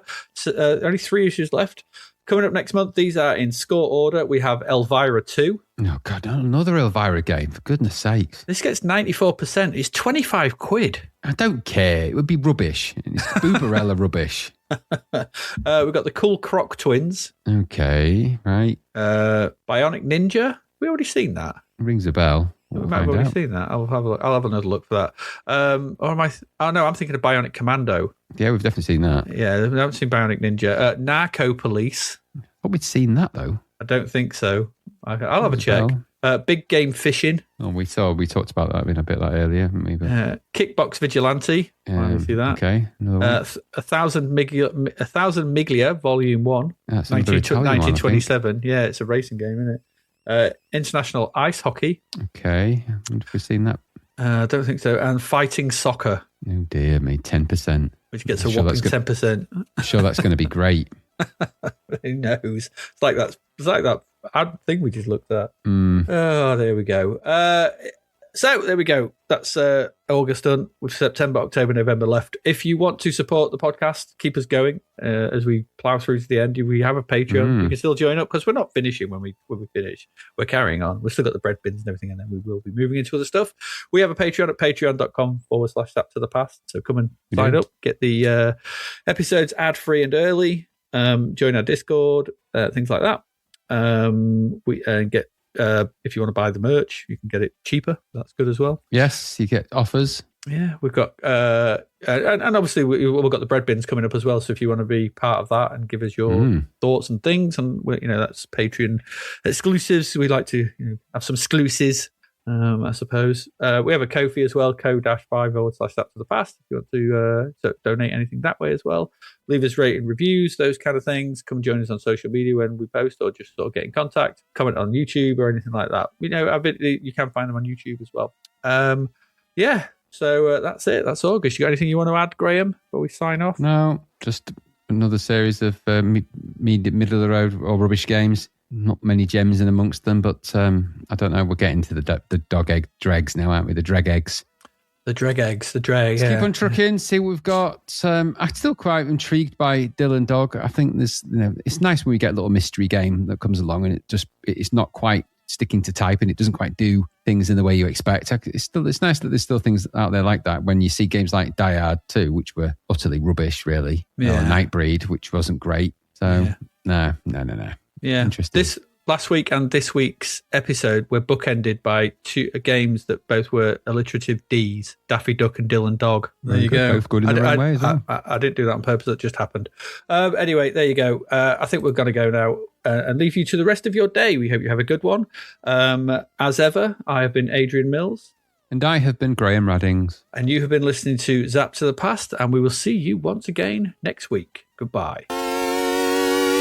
Thank you for listening to the Zapped to the Past podcast. We hope you enjoyed our deep dive into the world of Commodore 64 games, as well as the music, films and TV from around the 1980s, driven, of course, by the issue of Zapped 64 magazine published at that time. We will return with a whole new batch of games and stuff to talk about next week. Until then, if you want to listen to or download previous episodes of Zapped to the Past, and why wouldn't you, they can all be found on our website at zappedtothepast.com, as well as being available on Podbean, Apple Podcasts, Google Podcasts, Spotify, Deezer, Audible, Player FM, and, well, pretty much anywhere where we can upload them. By the way, we do always love to hear from our amazing listeners, so if you'd like to contact us about anything in the podcast or beyond, you can do so by emailing us at zappedtothepast@gmail.com. We're also active on Twitter under @ZapTother, as well as Facebook, Instagram, and most social media platforms. Just search for Zapped to the Past and you'll find us. Oh, and if you like the podcast and what we're doing, please do like, share, review, rate us. It really helps. Something. Apparently, the Zapped to the Past podcast is written and produced by Adrian Mills and Graham Raddings, and recorded at Flaky Bits 2.0 Studio. All opinions expressed are those of the writers, and while we indeed love Zapped 64 magazine, the Zapped to the Past podcast is not affiliated with it in any way. Stay safe, see you next time, and remember, we play these games so you don't have to.